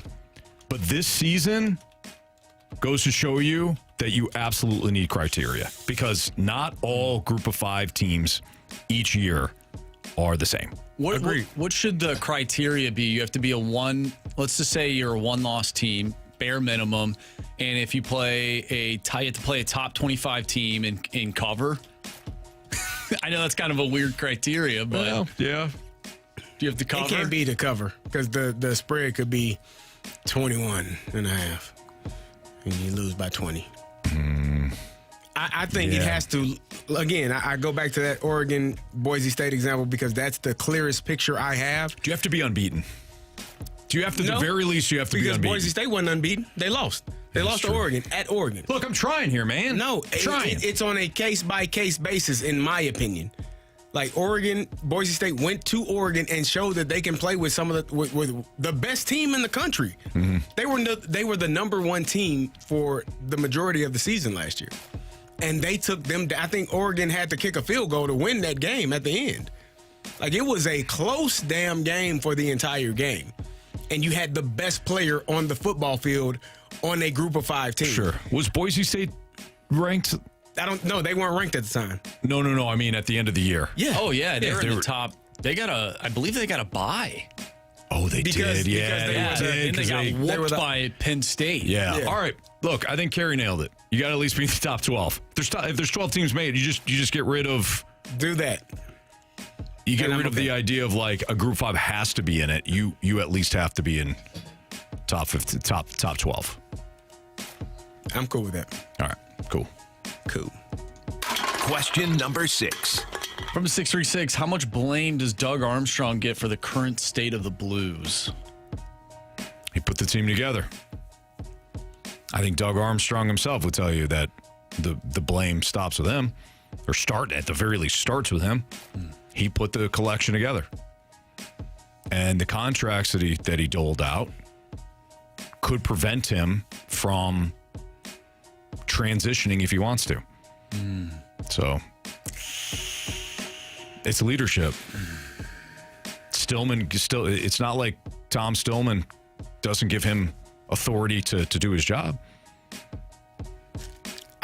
He's done some incredible things here. Yeah. Incredible. I mean, it's all about the cup. I'm talking about rebuilding, retooling, making it look fairly seamless. But this start has been a disaster. There's just no way around it. And I'm sure for him, it's tough because you want an easy transition to Alex Steen at some point. I still think it's the players. Like, I understand that as a leader and being at the forefront of everything, you do take accountability for how things are going. But when he sat down with the players that signed contracts, the reason that they signed those contracts is because they earned it.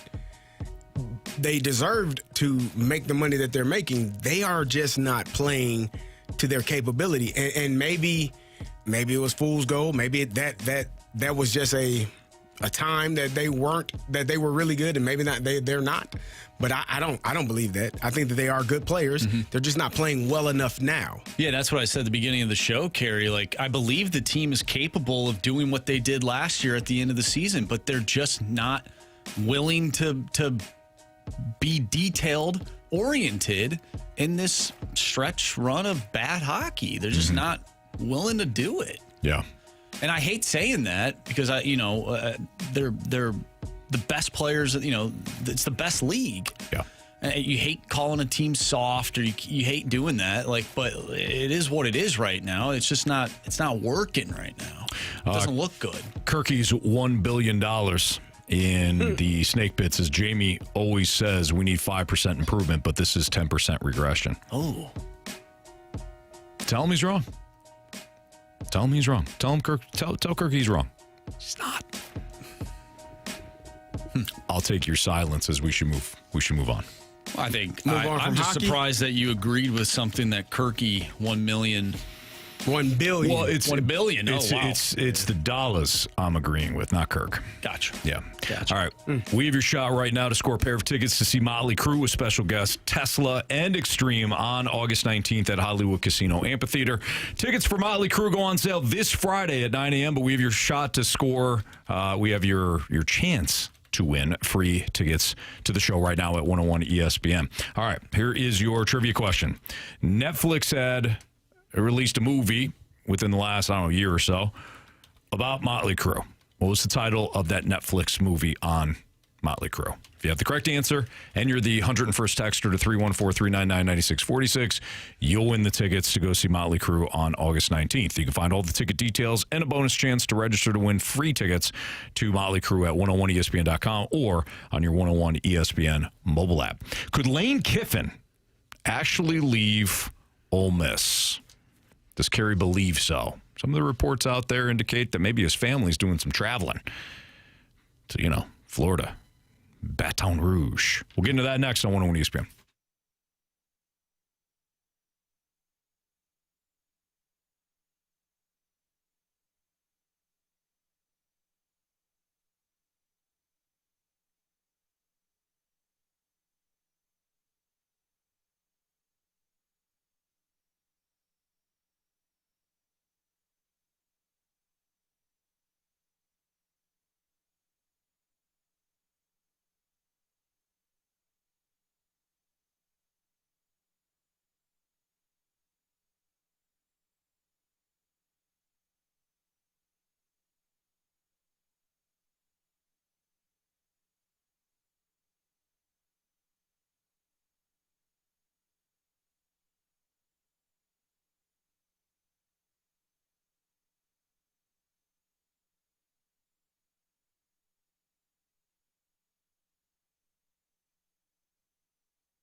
It's Fastlane on 101 ESPN. So, Carey, you had found an article about Lane Kiffin, who, of course, he continues to be in the news. Not only does he have Ole Miss in a playoff spot right now, but he also is potentially up for the jobs in Florida and at LSU.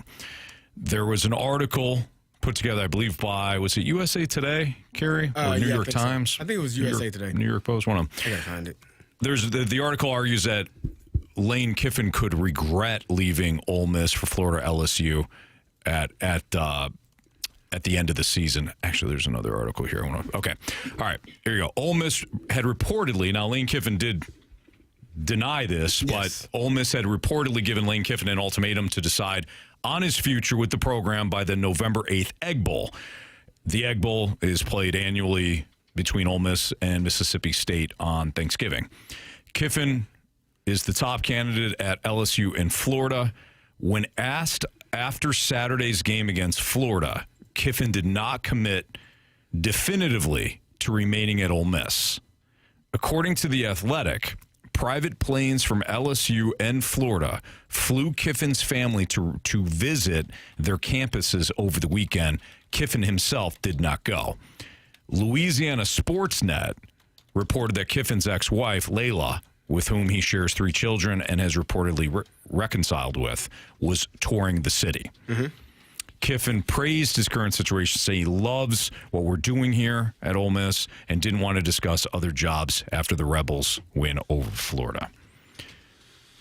What do you think Kiffin does? Well, there's smoke, there's fire. I think Lane Kiffin is gone. I think he's gonna. This is what he's done. Like, he is a mercenary in terms of college coaching or coaching at any level. He's a guy that tends to find the best situation for him. And I don't knock him for that, because he's a hell of a football coach. Mm-hmm. And he wins wherever he goes. He was at Bama. They won a national championship when he was the OC. Him and Nick Saban, I think, bumped heads, obviously, because he has his own way of wanting to do things. But I'm sure he learned a lot from Nick Saban. Sure. But wherever he's gone, he's had success. And he doesn't mind jumping from place to place to place, because that's kind of his personality. He's kind of quirky. He's over the top. He speaks his mind. Whatever it is, and the players love him. Mm-hmm. Like, I have not heard anything about players disliking him or not liking his style or just not wanting to play for him. Wherever he gets players, he coaches them up well, and his teams win football games. And if you're asking me, I would assume that after this season, and he might take he might feel like he's reached the max capacity of what Ole Miss can be. Can they be a national championship team? I mean, they're firmly in the college football playoffs right now. Yeah. They're not going to be a top 4 seed more than likely, because I don't even think they're able to be in the championship game as it stands right now. Right. So he might feel like Ole Miss the run is gone as far as it can go. But then there's the other question of, okay, let's say he does leave for Florida or LSU. When does he go? Mm-hmm. Well, you're still in the college football playoffs, which will start in December. Yeah. That's prime recruiting season. Transfer portal opens in January. And the early signing period is December 3rd. What are you doing? Yeah. What's going on, man? Right. So I think it's going to be extremely difficult, and I don't know that he cares. I don't know Lane Kiffin personally. I've never met him.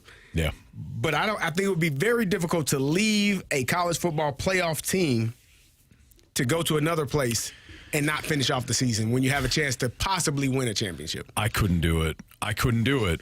Look, staying might cost him a dream opportunity. If he were to leave, and I agree with you, Carey, he'd probably have to leave pretty soon, because early signing, December 3rd. Transfer portal opens January 2nd. Ole Miss's first-round playoff game could be December 19th or 20th. So this is a situation where it's like he's got a blank or get off the pot. Mm-hmm. To me, in some ways, this could define him as a coach who abandoned a playoff team. I also know he's the guy that got fired at the airport with USC. He was removed before the national title game from Alabama. Al Davis said he was conned by hiring him. So didn't he leave Tennessee as well? He hasn't been defined yet. Did what? Didn't he leave Tennessee as well? What happened with Tennessee? Oh, yeah, left it. Yeah. Didn't he just, I'm out? I think that was for either the USC job or the Raiders job, but I think it was the USC job. He's been in a lot of places. But man, you built this up. You built up and Ole Miss got deep pockets. So I'm staying. If he leaves in the middle of the season, I think that's Bush League. I think that's to say the least. That's a terrible look. That's a terrible look. However, these things could be happening behind the scenes because if we know about this, who else do you think knows about this? Everybody. Ole Miss. Ole Miss could say, People "Hey, in the Grove, we're going to pay you a little bit more money to stay because we like what you built. We like what you built, and we're see this what you're close. cooking. We're this close." How do you think those players would feel, man? I'd be ticked Abandoned. off. That's all BS. I find this whole situation BS. It's interesting. Like I was watching a video, it made me laugh. Kim Mulkey is the LSU women's basketball coach, and she was upset that the reporters weren't at the basketball game. The Baton Rouge reporters that normally follow and cover her team, they were still in Baton Rouge. They were in LSU. She said, "I got news for you. Y'all waiting to break the story on Lane Kiffin. Lane was in Gainesville yesterday." Now, how about that? Like, she was just like, while you all are waiting on him, he ain't cut. Like, it was just, wow. It's just all of the different rumors, the rumor mill. His family is in different places visiting his ex-wife, who, as you said, they've kind of reconciled and are maybe on the mend, visiting these different universities and taking tours of the campus. It could be that he's using that as leverage to get more money from Ole Miss because they're going to pay him if Florida offers them X number, they're probably going to go up. Like, Price is Right, give you $1 million more, 500 more, whatever the number you need to make you feel comfortable to stay. I know we're up against it, but why would you leave? Is it just the money? I think you would leave because you've reached what you feel is the ceiling of a program. How do you know, though? You're the guy in charge. We talked about it. There are programs, and we just went over this last week. There are programs that they have more Heisman Trophy winners. They have more national championships. They have more NFL players that have come through that program, which means more high school kids are going to look at LSU versus Ole Miss. When you were comparing, if you're a quarterback and you say, Joe Burrow went here, Eli Manning went here, that's how you recruit kids. Those are the conversations. Yeah. Justin Jefferson went here, and A.J. Brown went to Ole Miss. Justin Jefferson and Jamar Chase, like those are we're talking about impressionable minds, 18 to 22-year-old young men that are looking at programs and deciding based on the history, the tradition. And Ole Miss is a hell of a program. They have a rich history, but it ain't LSU, and it ain't even Florida. If we're digging really deep into it, what the hell's Florida done since Urban Meyer? They haven't won, but they are. If you're comparing the two in the SEC, you're going to look at LSU, Florida, and then you would have Ole Miss. Yeah, I'm not saying you're wrong by any means. I just find the whole thing to be inappropriate. Like, given the circumstances where the team is at, you have your family members flying to different places in the middle of a season when your team's in a college football playoff position. I find it inappropriate. It's a slap in the face to your team. It really is. I don't disagree with you at all. All right. It's Fastlane on 101 ESPN. Do we need a new Gauntlet contestant? Or you got one lined up? You won yesterday. Yes, I did. Oh. Thank you, though. I have talked with Blue 42 Set Pizza Hut. Okay. And so 42. Adam will be joining us for the Gauntlet. Next on 101 ESPN.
categories, one challenger.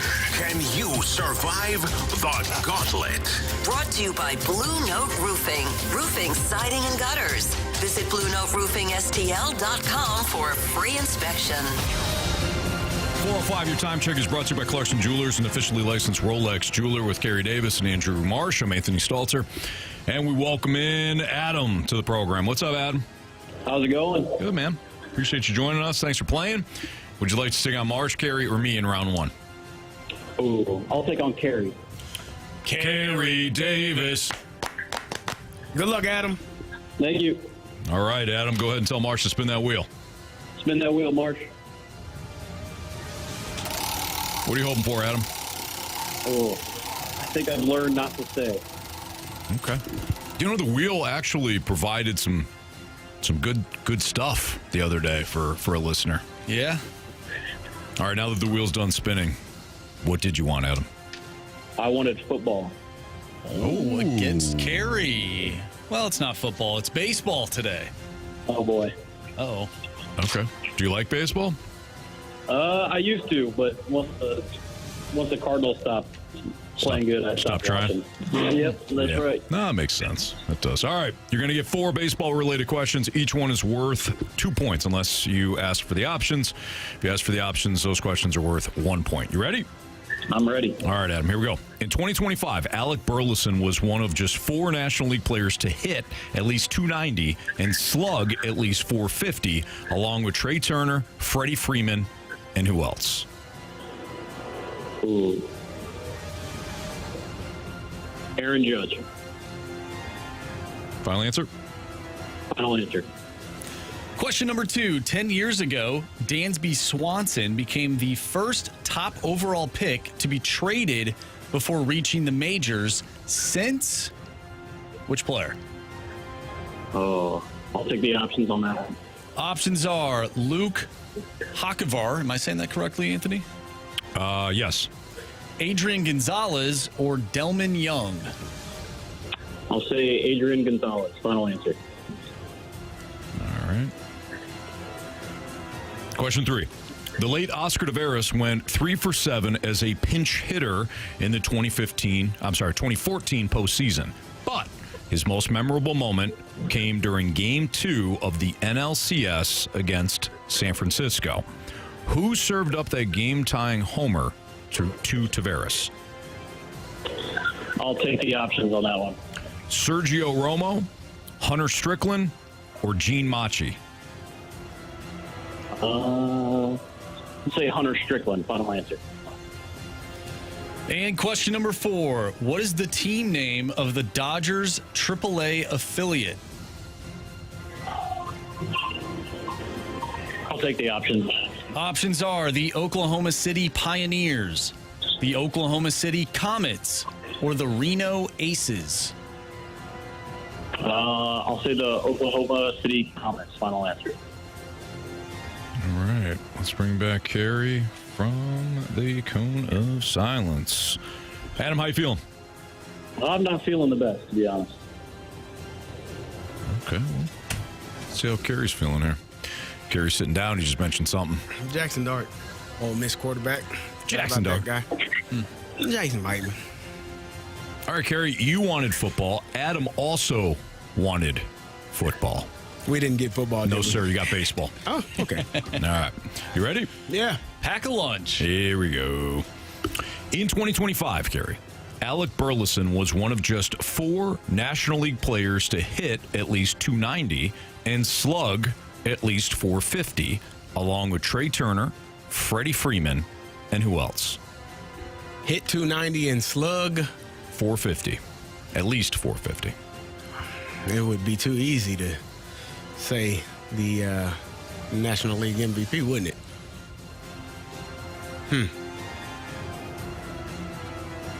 Well, Schwarber didn't hit 290. We can scratch them off. I should probably take the options. And that's what I'm going to do, Anthony. Options. Geraldo Perdomo, Aaron Judge, or Shohei Ohtani?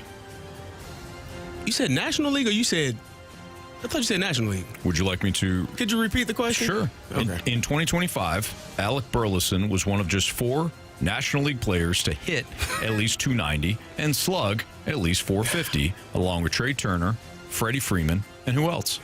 I guess I can you have the option one more time? Yes. Geraldo Perdomo, Aaron Judge, Shohei Ohtani. So see the show. It's got to be Perdomo. Where did he play? Geraldo. Final answer. Question number 2. 10 years ago, Dansby Swanson became the first top overall pick to be traded before reaching the majors. Since? Which player? First overall pick to be traded before he got to the options. Luke Hochevar. Sorry, it's Hochevar. Luke Hochevar. You asked me, and I'm like, yeah, it's Hochevar. Gotcha. Luke Hochevar, Adrian Gonzalez, or Delman Young?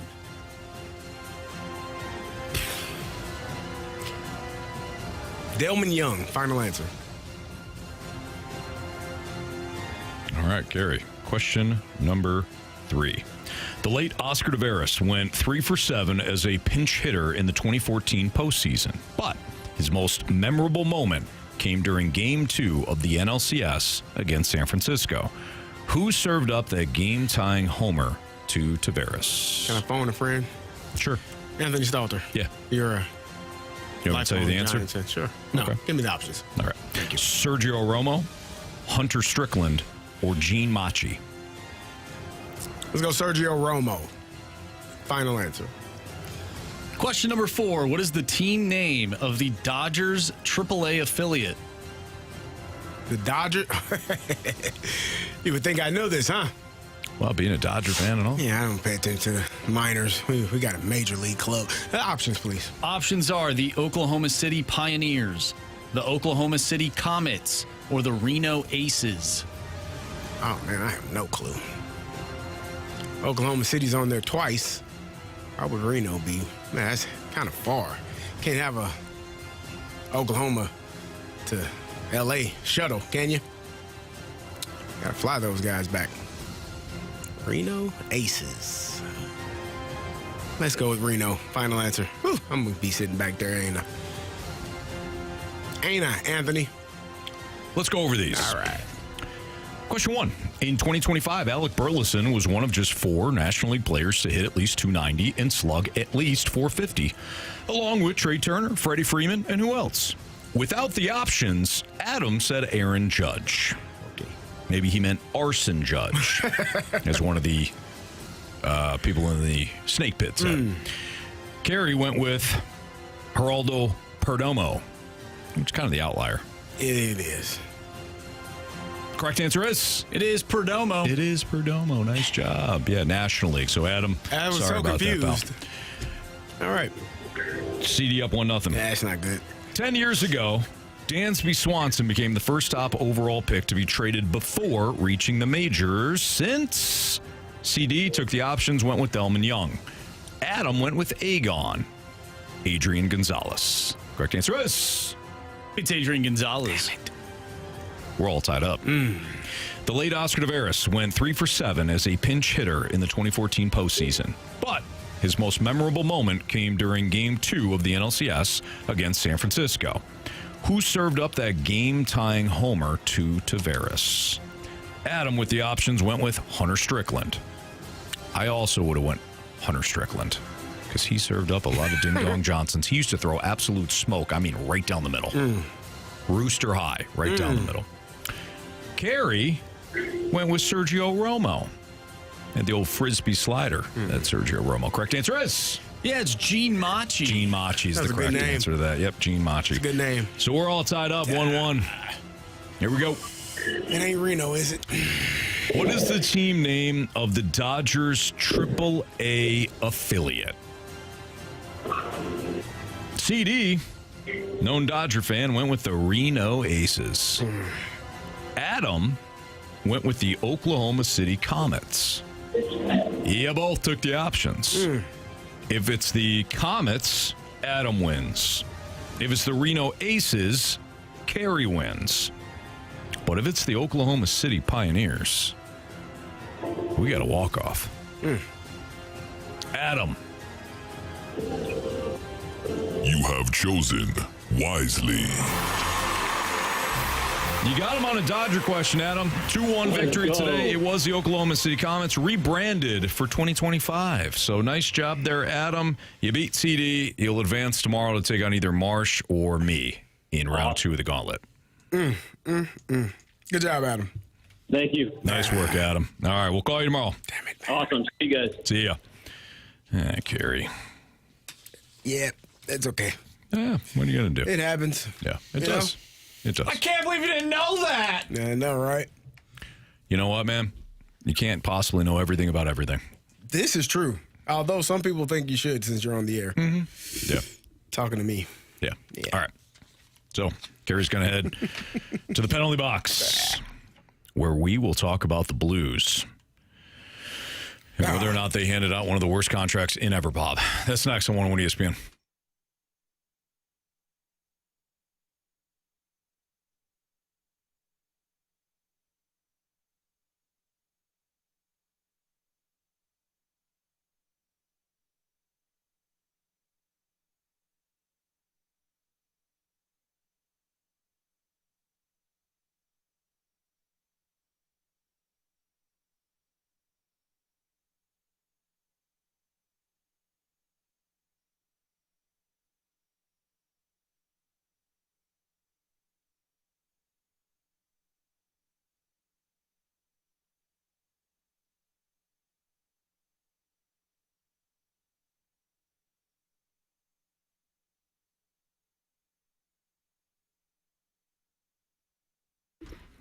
St. Louis, you have an opportunity this Thanksgiving to give back. And I know we all want to give back in ways that we can. So why don't you participate in the Countdown of Thanksgiving? It's on, and this year you can help make the holidays brighter for families right here in our community.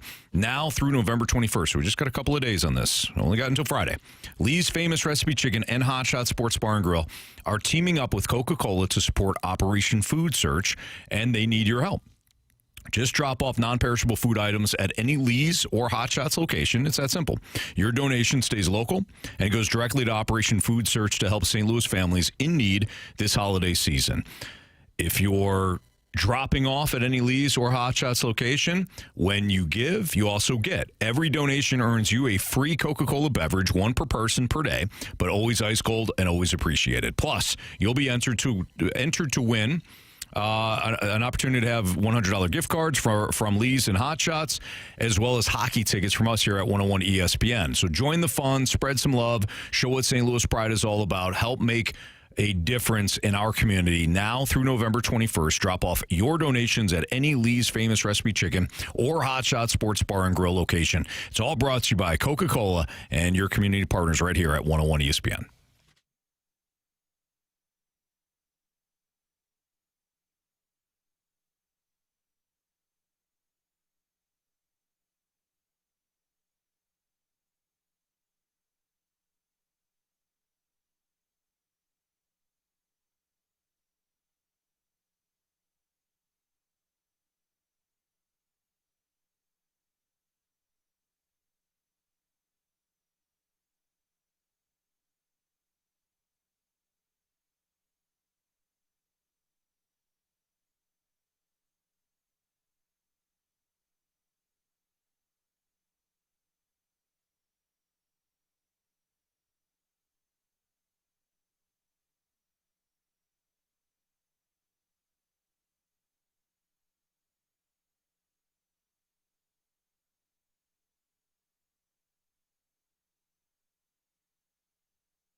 Fast Lane on 101 ESPN. Pavel Buchnevich. He got himself a pretty hefty contract extension not too long ago, guys. You might be wondering yourself, how long was that extension? 6 years, $48 million. Yeah. 6 years, $48 million. Sign that in 2024. You might also be thinking to yourself, well, when does he become a free agent? 2031-32. So ways away. $8 million this year he's making. That's the cap hit. $8 million next year. $8 million the following year. $8 million, $8 million, $8 million. Anthony, I don't know if you. I was in the days listening to those numbers. I don't know if you said you can trade him though, right? Well, here's the thing on that. Because when you got a guy that isn't performing well, generally guys, you want to move on from those guys at any time. So yeah, there's still an option for that if I'm not mistaken. Sure. He would have to waive, though. The waive? No, not waive is what you're doing right now. He'd have to waive the no trade. Oh. He'd have to waive his no trade clause to be traded. So 6 years, full no trade clause, 8 per year. Yeah, and I don't even know if the no trade clause is your biggest hurdle. What would be the bigger hurdle? What do you think? The performance? Yeah. Okay. Somebody wanting him. Yeah. This has been bad. And I don't want to pile on Booch. I think he's. Last year we gave him the excuse, you started the season off at center, and it was just slow from that point on. That was a built-in excuse for him. But this is now pretty much 2 seasons in a row where you feel like the play has not been up to the level that the level that he has set. Not the expectations that we have based off of no information. Like you've seen information where he is capable of playing at a much higher level than he is right now, and I don't know how you get back to that part. And I've said this, and Jamie thinks I have a thing about players getting older, but the older you get, the slower you get. It's like every year, the more games you play, the more hits you take, the more times you have to lace up those skates or strap on those shoulder pads. Like your body is taking a toll, and then there's a number. You're just getting closer to that number. Nobody knows what their number is, and everybody has a different number. Number of times your body can withstand or take in that many hits or, skate up and down, your groin, your hamstrings, your knees, all of those things. Every time you step out on that field, every time you step out on that ice, you're getting closer to that number, that expiration date. And so I don't know if we are there with Pavel Buchnevich, but it has to be better. And I don't know if we're at the point that even healthy scratching him really – I don't know if it's a mental issue in terms of just like a blockage where he's unable to find the back of the net and he's struggling to create offense consistently, or if it's a physical limitation. But whatever it is, you need him, Robert Thomas, and Jordan Kyrou to play at a much higher level for your team to win games. And they're not. Like a significantly higher level. That'd be much appreciated, Anthony. We had a question from the 618. As of today, what do you guys think is the more regrettable contract? Is it Arenado with the Cardinals, or is it Pavel Buchnevich with the Blues? From what I'm seeing right now, Buchnevich. Due to the term? Absolutely. Arenado also finished what? Third. Yeah. In the MVP voting. And gave you what? Every single year? Gold glove defense. If nothing else. Or Gold Glove caliber, damn near close. This doesn't look good at all. Now, it's still early. I remember people really complaining about that Justin Falk contract, and that Justin Falk contract, in hindsight, has been fine. It killed you. But the term on this one? This is not good. It'd be different if you had 2 years left. The cap hit sucks, don't get me wrong. But the cap hit pales in comparison to the fact that you're going to have him this year, and we've just started. 1, 2, 3, 4, 5, 6 years. 6 years counting this year. This is the start of this contract extension. Maybe he's hurt. Maybe he's, whatever. If he's hurt, then he should sit down. Because you know how that you works. Already have, no, I'm serious. If you're hurt, you're not helping the team. If it's an injury, then you should sit down, and they should allow you to sit down because you already have the contract, right? You've already established you have nothing else in terms of like financial gain that you're chasing. You're not chasing down a contract so you're going to play through anything. If you're hurt, you should sit your butt down and heal completely to be able to get back out there and play at your highest level. I don't think it's an injury. Can you truly get out of a rebuild with contracts like the ones that the Blues have? No. With the production that they are currently giving you? No. That last part's important. Mm-hmm. It's the production part. Could you trade guys? They're assuming they're willing to waive their no trade clause. Sure, but the production's got to be there. I think we're going to talk about. I don't have my sheet in front of me. I think we're going to talk about it later about the trade scenarios that were on The Athletic. Don't we have that on there? Well, we're going to talk to Joe Vitale. So we don't have that. So we can discuss it now. We're going to save it. Whatever. Save it. You know what, Carey? Nobody remembers. Even if we bring it up tomorrow, people will be like, "Didn't you talk about this?" And we're like, "Shh." What I was going to say is the fact that you got those no trade clauses, and there was an article done by The Athletic of some NHL players that could be traded or projected to be traded, or top people that some teams would want, and Robert Thomas was on that. Not Robert Thomas. Braden Shen, Justin Falk, and Jordan Kyrou were all on that article in terms of players that could potentially be looked at being moved sometime during the season. I don't see the Blues trading Jordan Kyrou. I just don't. I don't know if you get. I think he's your best scorer on the team, and if you trade him, where are you going to get scoring from? It's already limited the opportunities to put the puck in the net, and you trade away your best player that can score. That don't make a lot of sense to me. Oh, he's not scoring, but you don't have anybody else that will. So if you trade him, I mean, good luck. Your goal last night, your first goal last night was scored by the other team. They could try that. Anything is possible. Come on, Anthony. man. It was.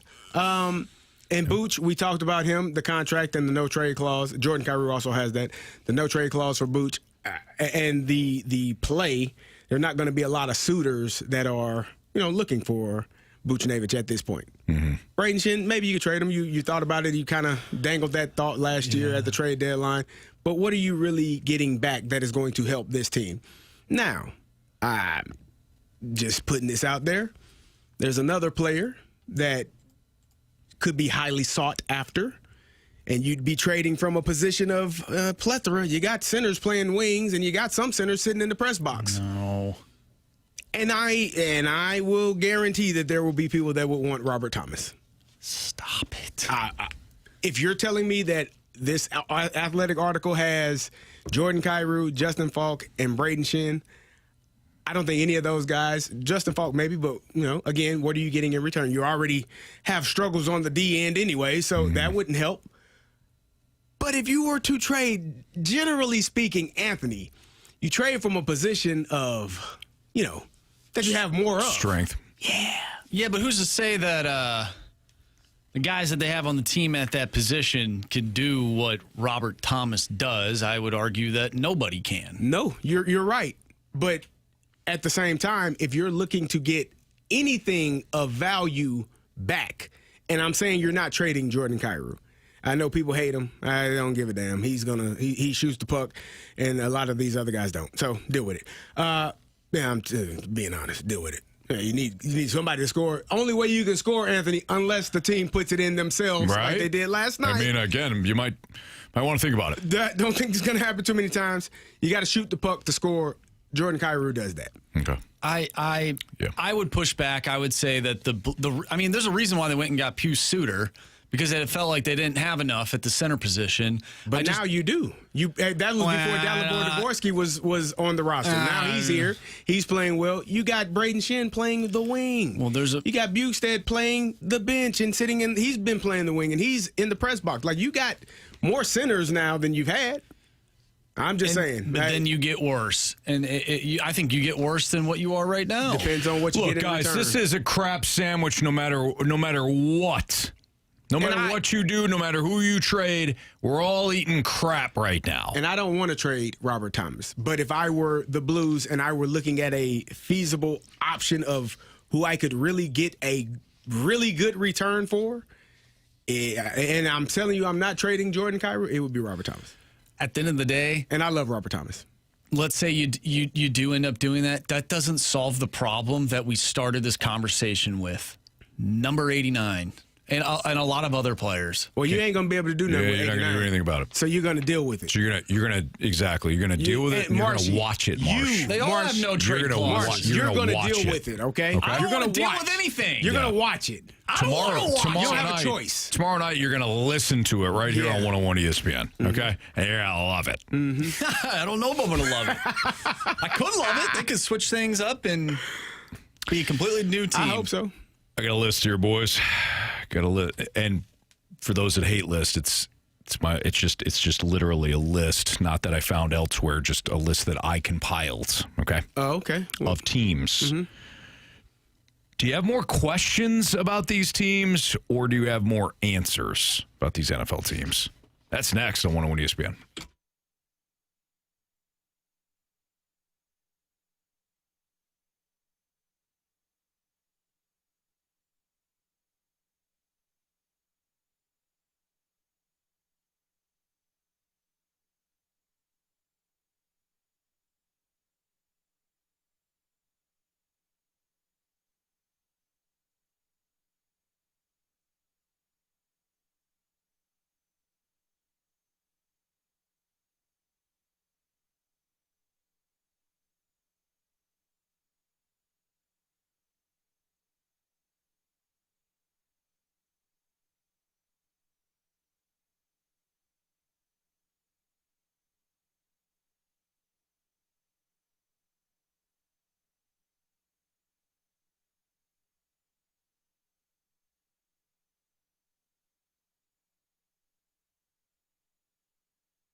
If you're in a situation right now where you're dealing with some debt and you got some sleepless nights because you don't know how you're going to get out of it, you don't know what avenues you have, you don't know what resources are at your disposal, pick up the phone and call my guy Stewie at 314-324-4440 because he's probably got a solution for you. He has many programs and opportunities. He's seen it all, by the way. You've seen some really rough situations. You might not be in that bad of a situation as you think you are. But if you don't call Stewie, let him handle the situation for you, then you're going to have more sleepless nights ahead. Maybe you're looking for a dream home. Maybe you want to, add on to your existing home. You want to take out maybe some money to do some remodeling. Whatever your situation is, give Stewie a call because he's got different programs for you, like the Bagel Loan, which is no closing cost, no lender fees. And it's not a situation where he bakes in that cost. No, he wants to provide you opportunities to either apply money toward a down payment or, again, a remodel, or to just get you out some cash for the holiday season. Whatever it may be, give Stewie a call, or you can text him because it is his personal cell phone number. Again, that number is 314-324-4440. Tell him Anthony and Jamie were talking about it on 101 ESPN. Love to hear that. If you miss that phone number, Google the Bagel Loan. NMLS number 226715.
101 ESPN Sports Center. I'm Andrew Marsh. It's time for a Sports Center update driven by Johnny Londoff Chevrolet and Johnny Londoff Autoplex. We just got done talking about your St. Louis Blues. They lost to the Maple Leafs last night in overtime, but they have another opportunity to find the win column. That's tomorrow night as they take on the Philadelphia Flyers, and you can listen to that game right here on 101 ESPN. Pregame starts at 5. Puck drop is at 6. We talked earlier today with Jim Montgomery, or at least Jamie did. He had a one-on-one sit-down with the Blues head coach. If you missed that interview, make sure you go to 101ESPN.com or check out the free Dobbs Tire and Auto Center's 101 ESPN mobile app. Just head to the podcast page. You'll find all of our interviews and all of our shows, and it's all brought to you by the Schaefer Door Company. We'll talk with Joe Vitale at 5:15 to dive back into the Blues. But coming up next, we're going to get into the NFL, and Anthony has a list for you. Hopefully you enjoy that conversation. Oh, it's a different list. Okay. Well, anyways, that's coming up next right here in the Fast Lane. I'm Andrew Marsh, and this Sports Center update is driven by Johnny Londoff Chevrolet and Johnny Londoff Autoplex. See them at londoff.com. Chevy, together we drive. Are you kidding me?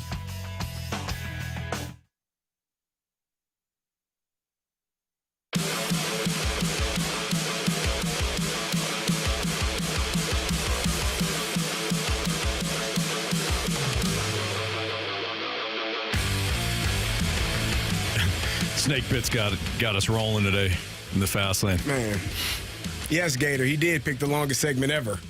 Keep me in that damn box as long as he could. Can't keep me in the box, Anthony. No, I know. Break out. Yeah. So when I was teasing that last segment about the list, Splashback Deuce and the Snake Pit goes, for those of you who don't like lists, not naming any names, but like one person who has voiced any opinions about lists, this one's for you. Yeah. Yeah, because Splashback Deuce does not enjoy like the off-season list where we found this at The Athletic. It's a list of the top 10 teams, Why not? blah, blah, blah, blah, blah. I don't know. It's one of his pet peeves. Yeah. We all have them. No, this is not a list that I found, but I created, and it's not about the list, CD. It's about whether or not you have more questions about this team or more answers. Give you an example, and I do have the team here that I'll on this list that I'll use. Chiefs. I got a lot of questions. You know what's funny? I have more answers with them. I'm not saying. You think they're done? No. What are you going to do if they're done? Who are you going to root for? Don't you what? Don't you dare! No, that's a real. They're going to be fine. That we need to talk about, because if the playoffs happen and the Chiefs are out, we already know the Falcons. But if the Chiefs are not in, I'm sorry. If the Chiefs are not in, what the hell are you going to do, They'll man? Be in. What are you going to do? We got a longer road ahead of us, and when I say we, I mean like the January version of me. We'll have a tougher road this time. Okay. But they're going to make the playoffs. All right. I mean, if right they now they're out. I don't know. Okay. Hey, here we go. You can go for another AFC team, huh? We'll be in. You come on over, man. I'll figure it out. Shame. I feel like I have more answers on the Chiefs.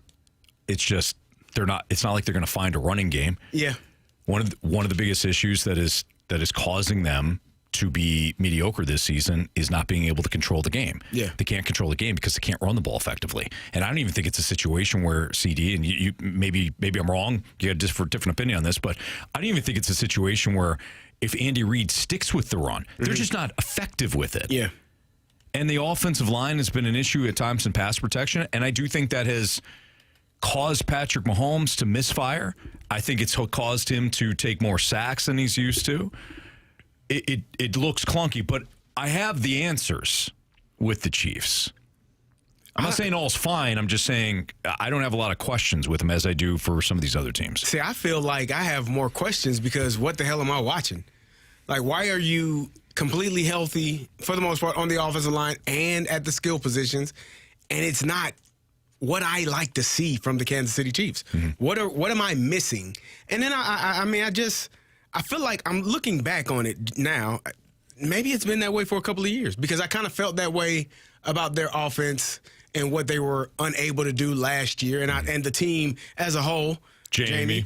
But I felt like they weren't able to have the big wins in the manner in which they had in years past.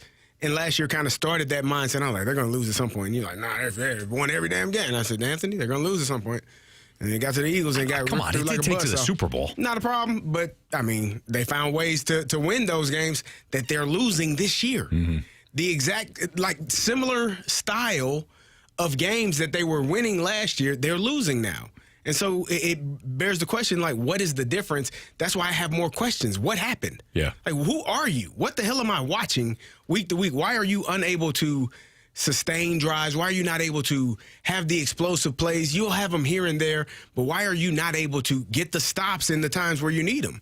Yeah. Whereas in years past, you've always been able to rely on that defense. And now this year, the defense in a few games have come up short and not allowed you to win those games. But the offense has done the same thing.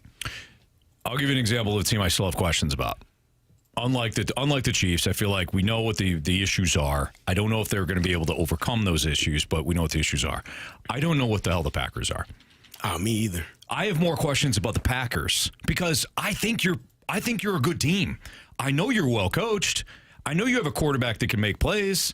He makes some throws sometimes that are like, holy God, this kid can play. Yeah. Then he makes some boneheaded decisions that cost his team some games. You're like, what's going on? I don't care that they don't have a prototypical number one wide receiver. I don't. Tucker Kraft's injury, I think, that's key.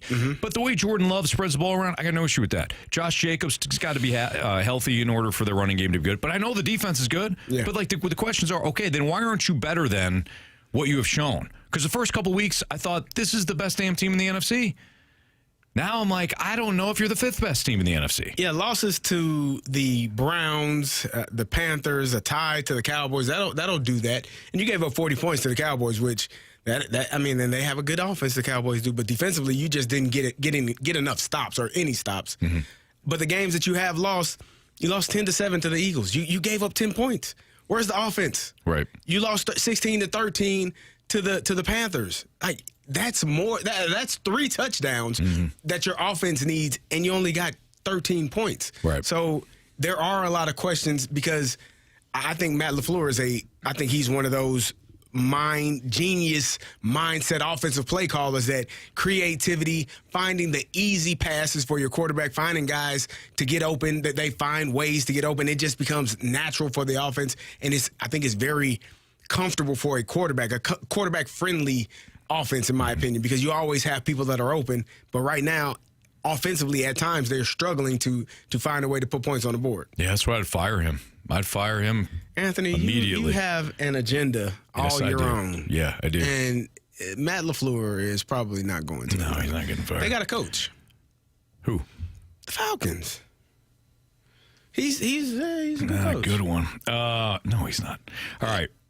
The other teams, Lions. I feel like I have more answers than questions on the Lions. They can't play outdoors in the cold. If they're indoors or they play in warm weather, they're going to give any opponent fits. They're also going to be injured on defense. That's just them. They love getting injured on defense. They love having key players down. We saw this last year. We're seeing it again this year. They can't stay healthy on defense, and Jared Goff freezes when he plays outdoors. But they lost literally indoors. And figuratively. They lost to the Vikings. That was indoors. I'm saying they can't. Look, what I'm saying is, I don't think it's outside. It is outside. I don't think they are a team that is in the cold. I don't think they are a team that's built that way. I think they are tough, physically tough, and mentally tough, right? But I don't know. I don't know why sometimes it just doesn't click. Like that loss to the Vikings a couple of weeks ago was, no offense, Marshy, but they shouldn't have lost to the Vikings. Defensively, Minnesota did a great job defensively on them. Great job defensively. So what did the Eagles do last week? A great job. They played outside. That wasn't in the cold. Not the reason. You know damn well. Yeah, it wasn't the reason, man. So you're saying when they play good defense, it's because they lost to the Packers, they've lost to the Chiefs, the Vikings, and the Eagles. All really good defenses. That's what you're telling me. All right, that's fine. We can do that. Yeah, their struggles come against really good defensive teams. All right. So you're with me then. More answers than questions. I got questions about the. Okay, Carey. It's not. Do you have any questions? It's do you have more answers than questions? No, I don't have any answers for them. I got questions. The answer is my question is they struggle. We just figured this out. You and I just did it, man. I'll tell you what it is. What is it? When this team can't run the football, they're bad. They ran the football last week effectively, and numbnuts didn't stick with it. Against the Eagles? No. No. Jameer Gibbs ran for 39 yards. Yeah, David like 6 Montgomery's carries. 27. How many carries did Gibbs have? Gibbs had 12. But 12. That's They my had 18 point, carries though. between the two of them. When you lock down their run game and you put it in the hands of Jared Goff, while he has been good over the past couple of years, this year has not looked the same. Marsh, you go back tonight. The Vikings did the same thing. You go back tonight and watch that game again and watch how many times they killed the Eagles on the edge only for Dan Campbell to either run it interiorly or on the interior or give it back to Jared Goff, who couldn't complete a pass. You do that, Marsh. You go back and you watch that. If he would have stuck to the run, kept hammering on the outside, they would have been fine. My point is when they don't get the run game going and they don't stick to it, when they don't run the football, they lose. It's as simple as that. I'm looking at all their losses. The one loss where Jameer Gibbs had a slightly decent game, maybe, is when they lost to Kansas City. He ran for 65 yards on 17 carries. So you would think that he'd have more yards on 17 carries. Mm-hmm. But those are the losses. If you want to beat the Lions, shut down their run game, make Jared Goff throw the ball, and we've seen in their losses that he can't do that. Is there any there aren't any every team is flawed. Every single one. Every team in the NFL every single has team. warts. Yes. Like there's not a team where you look at them and say, man, they're going to be tough to beat this playoffs. Carey, it is not a matter of if they have flaws, it's a matter of how many flaws does that team have. Yeah. Like the Eagles might have 5 flaws. The Browns, Jets, and Falcons have 95 flaws. It's just, where are you in the flaw spectrum? Why do you know what I mean? Now you're putting your team in the same breath with the Broncos and the Jets? Yeah. Those teams have no hope, and either do I. At least the Broncos have a winning record. No, he said Browns. I said Brown. Did I say Browns or Broncos? I might say Broncos. You said Broncos. Oh, Browns. Did I say Browns? I said Browns. I said Broncos. He said Broncos. Okay, yeah. Browns, Jets and Browns. Oh, God, the Broncos are in first place. I'm saying the Jets, Browns, Falcons all deserve each other. Yeah, bottom of the barrel. Damn right. Not good. Haven't been for a while. On their second quarterback, all of them, too. Well, the Browns on their fourth one. Third or fourth. Yeah, Browns are on their third. Yeah, right? Keep up. Joe Flacco.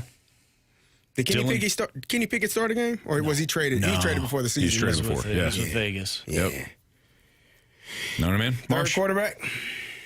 You know what stinks about your team, too, is that they have one of, if not the best running back, depending on who you are and how you view it, but one of the best running backs in the entire National Football League. Yeah, he looks good. And losing every week. Good thing we got him. Top 10. I can't do that. I love Bijan. I just can't go that route. All right. A very quick bet the board next on 101 ESPN.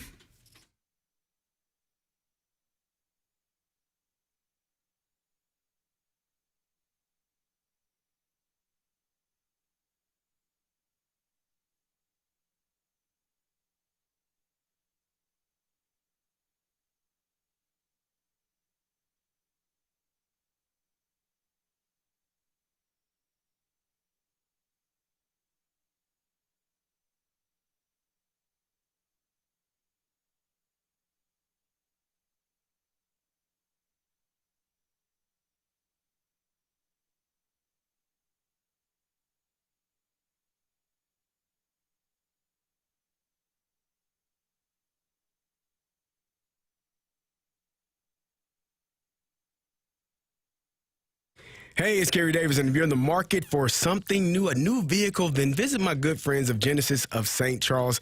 They are the #1 Genesis dealer in Missouri for 2025. Genesis of St. Charles is your premier Genesis dealer, and they are closer than you think. They are located right off of Mid-Rivers Mall Drive and Highway 70, 5601 Veterans Memorial Parkway in St. Peters.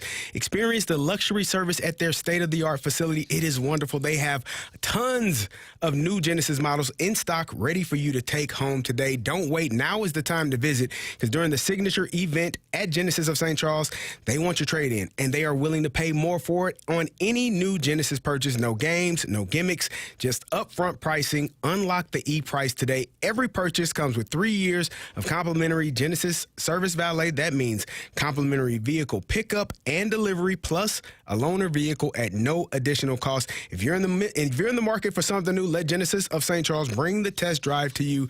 Give them a call. Visit them today at their state-of-the-art facility, or go online and get started at genesisofstcharles.com. That's genesisofstcharles.com.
It's a Fast Lane on 101 ESPN. Carey Davis, Andrew Marsh, Anthony Stalter. All right, Marsh, you're starting to pull away this month and bet the board, aren't you? I don't know about sicko. Pull away. It kind of is a two-man race at this point. No, I have 9 points. I think it's a one-man race. I think you're being generous. Anthony, you have 7 points. Carey has 4 points, and Jamie has 3. Okay. Well, Marsh, what is it? What do you got? I don't think you're going to like my pick tonight. Okay. I'm looking at the MAC tonight. Some MACtion.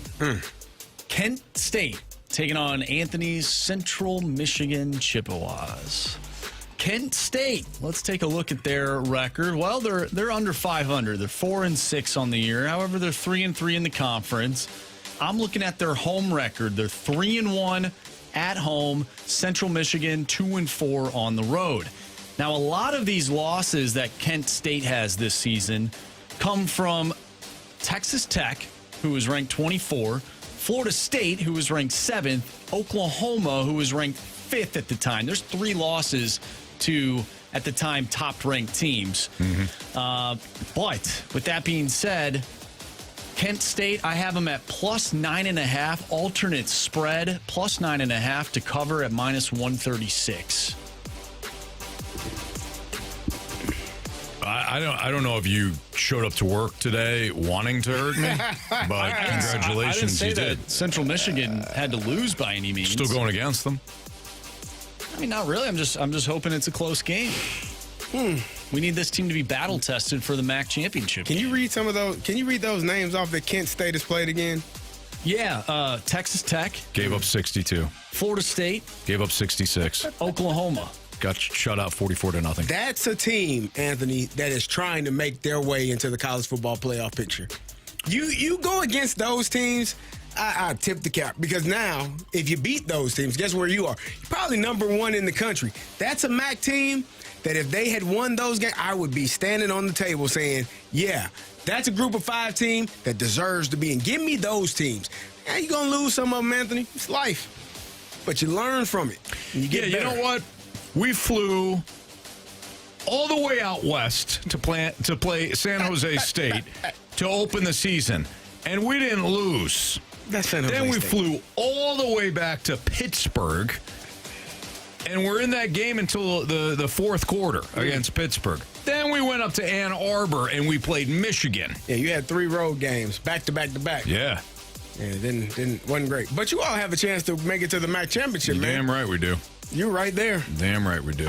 You hear that knocking? Central Michigan. Fire up chips. Give me the Chippewas minus 6.5 on the alt spread tonight. And what'd you take, Marsh? Let's hammer them. I have Kent State plus 9.5. Yeah. Why is his 9.5 and yours is Alt spread. So you have minus, what was that? 6.5 and minus 138. You couldn't Even though find plus you went 6.5? down? For CMU? I believe the spread is at 7. You got to check it, Marsh. It's 7.5. Marsh, you gotta check The spread it. is minus 7.5. And you made it 6.5. you for made it CMU. harder for yourself. No, he made it They're easy. late. Oh yeah. made it easy. You're right. You're thinking of it from your I'm perspective. thinking from my perspective. Yeah. Good call on that one. Give me. I'm so sick of the association, Anthony. Sick of it. Yeah, you Just are. talking about it. Go to the MAC, brother. Come on. I Come on, went to man. the MAC last week and it didn't work out. Give me Nikola Jokic over 51.5 points, rebounds, and assists. Minus 117. You were just complaining about this. Joker plays, man. He ain't one of those guys, man. He actually loves, the game. Some of these guys just Not so much. they don't play every game, man. I hate it. I hate to see it. All right, Jamie did text his in earlier. I want to verify this though, guys, because he texted this at like 2:30. Oilers caps over in the first period. Typically, those are under our threshold, But you never know. There are the standard. Jamie does like to cheat. We know this. that minus, let's see here, minus 135. Okay. All right. For those that don't know, Jamie did come up short last night with his Minutemen. UMass. He took UMass. He said, I don't want the points. Now, if he took the points, He'd have won. He would have won. Crazy. But he didn't. He said, I don't need the points. UMass is due after losing 10 straight games or 9 straight games, whatever it is. They're due. And UMass lost 45-10. So tough night for Jamie. But he'll look to get back on track with hockey. We got Joe Vitale coming up in 15 minutes. So we'll chat with Joe about his Blues. But before we do that, can Lincoln Riley and USC burn down the college football playoff? I say no. Carey says yes. Next on 101 ESPN.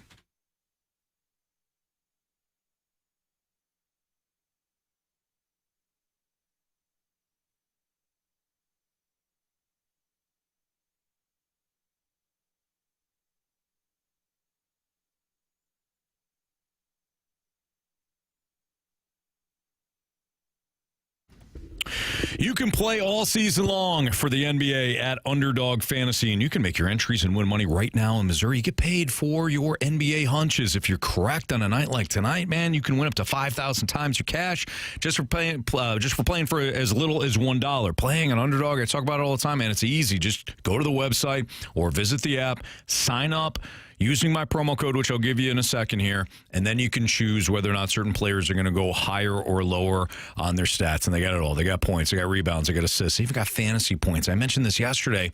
Unfortunately, I did actually use the example of Steph Curry. If Steph Curry gets hurt early in the game, Underdog a lot of times will give you your entry fee back. It's beautiful. Now, unfortunately, he did get injured last night, okay? I didn't want to put that on him, but maybe like if the Joker gets hurt tonight, for example, you get your entry fee back from Underdog.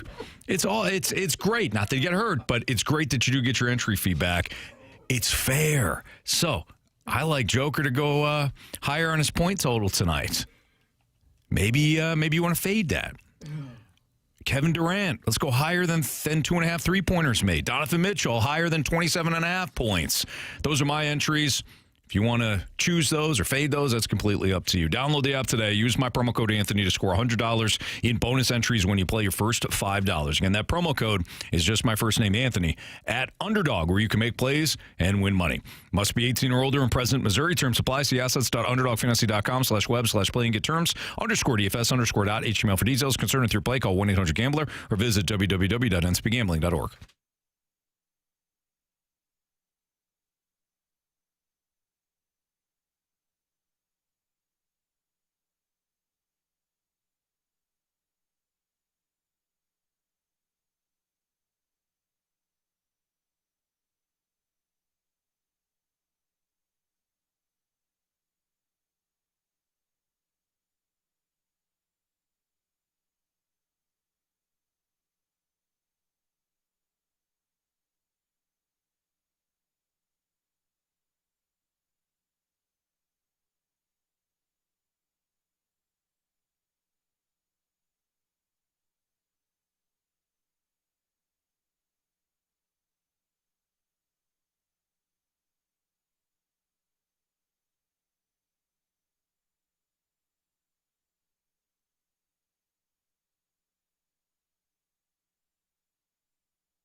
Your time check is brought to you by Clarkson Jewelers, an officially licensed Rolex jeweler with Andrew Marsh and Carey Davis. I'm Anthony Stalter.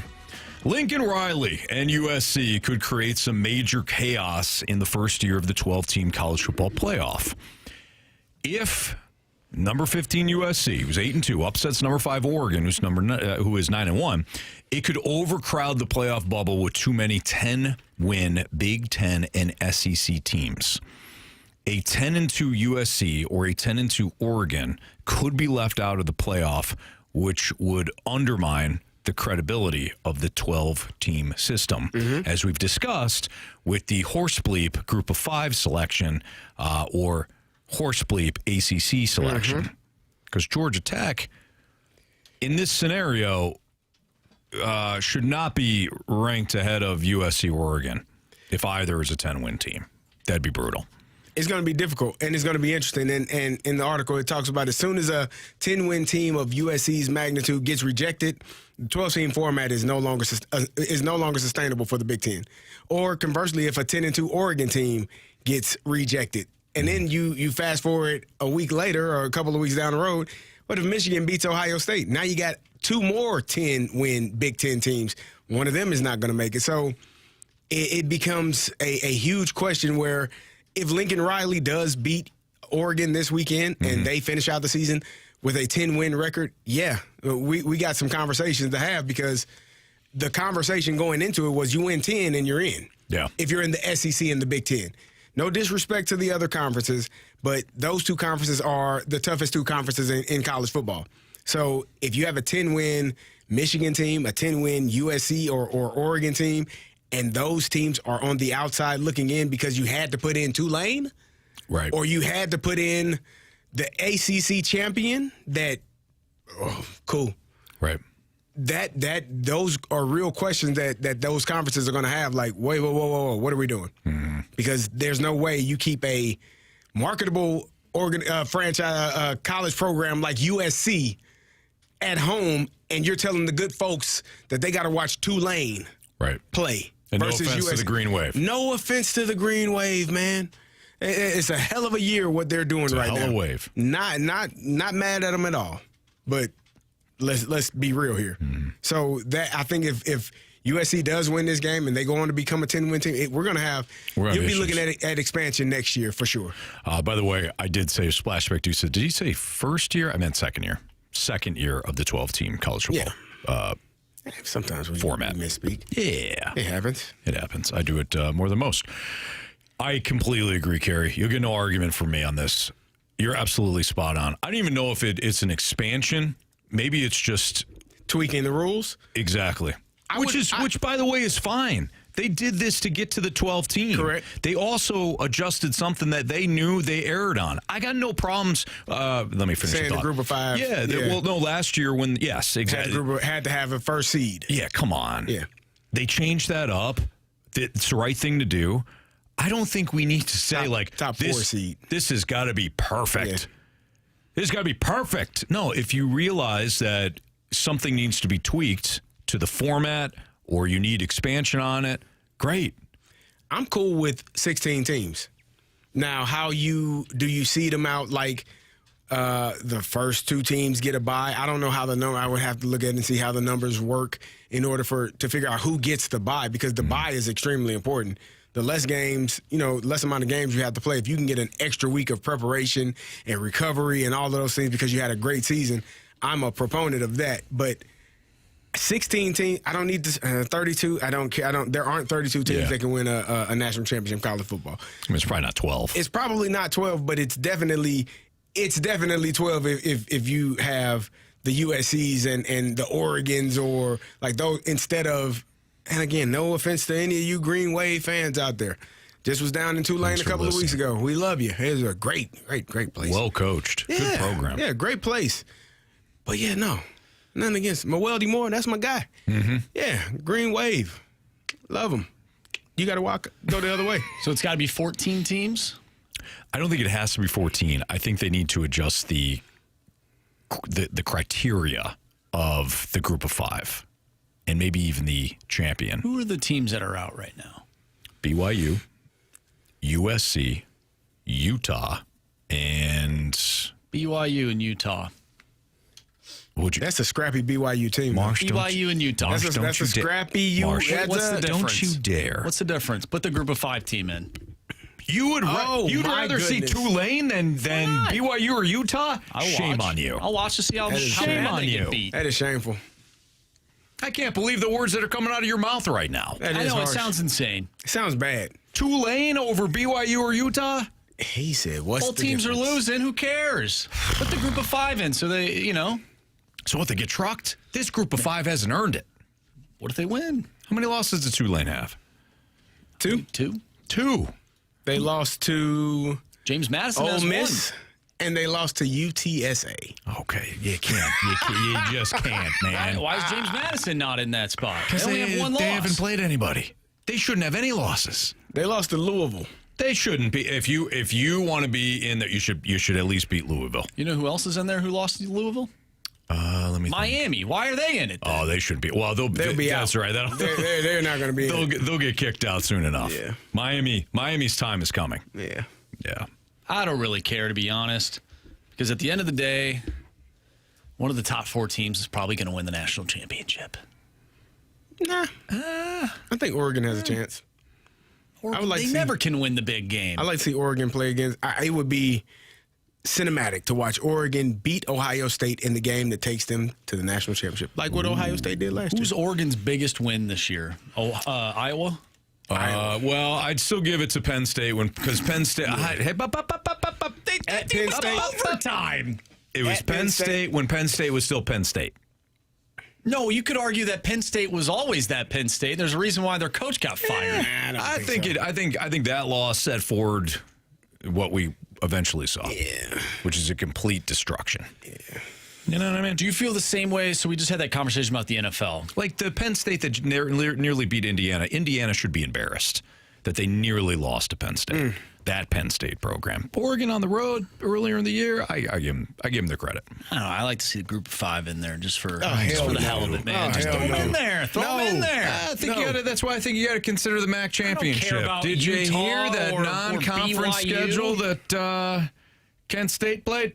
They played a harder schedule than half these damn teams in the top 12. It's a more difficult schedule than Notre Dame, I'll tell you that. How many games has Kent State won this year? What's their record? I just pissed off. I think they're 4-6 this year. Oh, okay. 4-6, 3-3 in conference. Last year they were, I think, gopher. Or maybe they won one game, didn't they? Head coach got fired. They're building. They're going to cover tonight with the alternate spread. CMU by 10. Joe Vitale next on 101 ESPN.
talking everything St. Louis Blues as we head into the Blues booth on 101 ESPN. Presented by Boardwalk Hardwood Floors. Find your perfect new floor at boardwalkhardwood.com.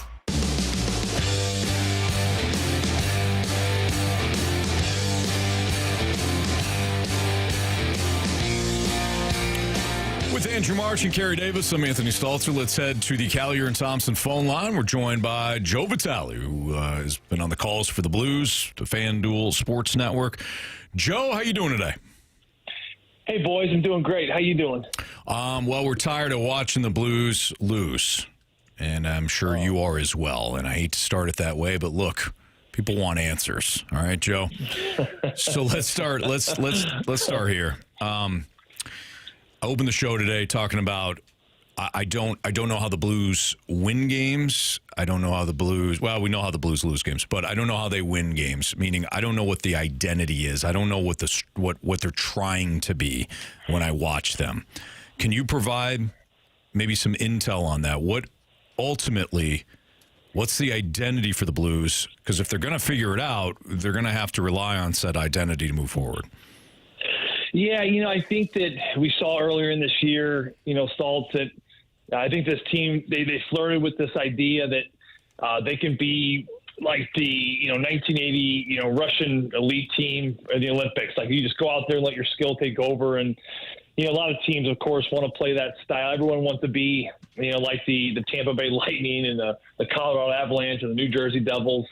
And I think they realized pretty quickly, and it's humbling, but, you're not that good. You're not good enough to just rely on your skill. And this is the vast majority of most teams right now in the National Hockey League. You have to dig in, right? You have to work. You have to work your way through this.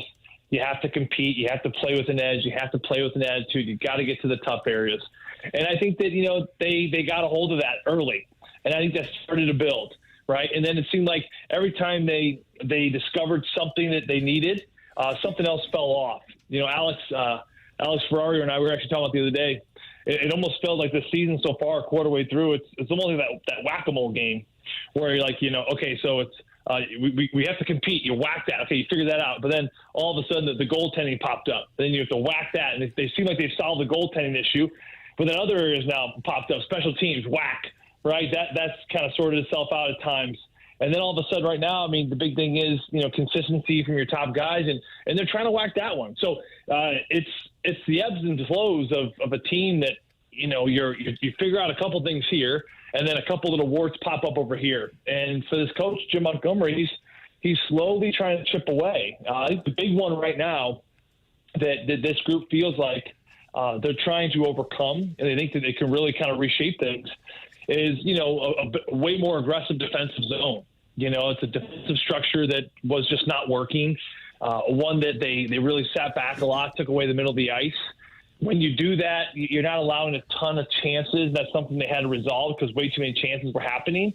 But now they're starting to find that, again, that wart popping up or the whack-a-mole popping up is if you are patient and take away the middle, well, all of a sudden now your centermen are really tired because they're spending way too much time in the D zone. So when you do get the puck, it's hard for you to go on offense because you're kind of out of energy. So now they're going back to, I think, a much more aggressive defensive zone, which I like. We saw spurts of it, last night in Toronto.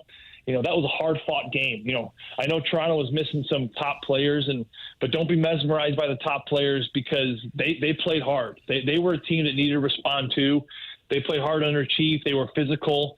That game could have gone either way down to the wire. But they feel like now with that much more aggressive defensive zone coverage, they're starting to build something, and you talk to all these players that there is the energy about them that they really feel like they're on the right track and heading in the right direction with a couple pieces around the corner from coming back. A big one, of course, Jake Neighbors is on this trip. Doesn't look like he's going to be in tomorrow, but he could be a player here in New York.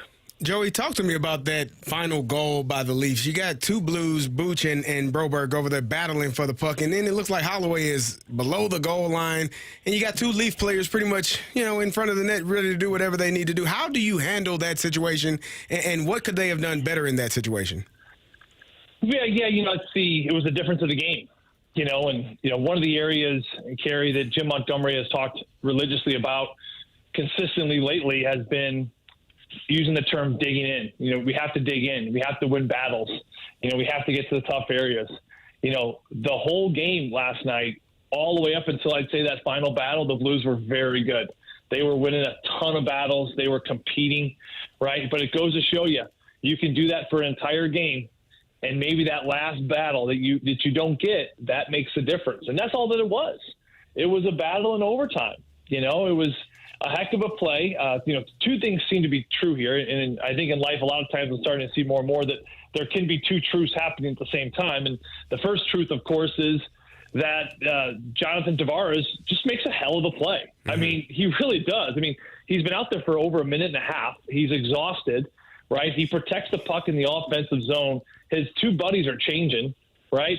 This should be a puck that he gives up, right? He protects it so well, right? He boxes both Broberg and Buchnevich out, and he actually steps on the puck, right? It's a hard thing to get back to some degree, right? You don't see that play very often. And then all of a sudden he buys himself 4 or 5 seconds. Then he just smokes it back with his foot and creates a 2-on-1 that ultimately leads to the goal. So that certainly truth number one is it's a great play from a great veteran player who knows all about competing. He's been doing this his whole career.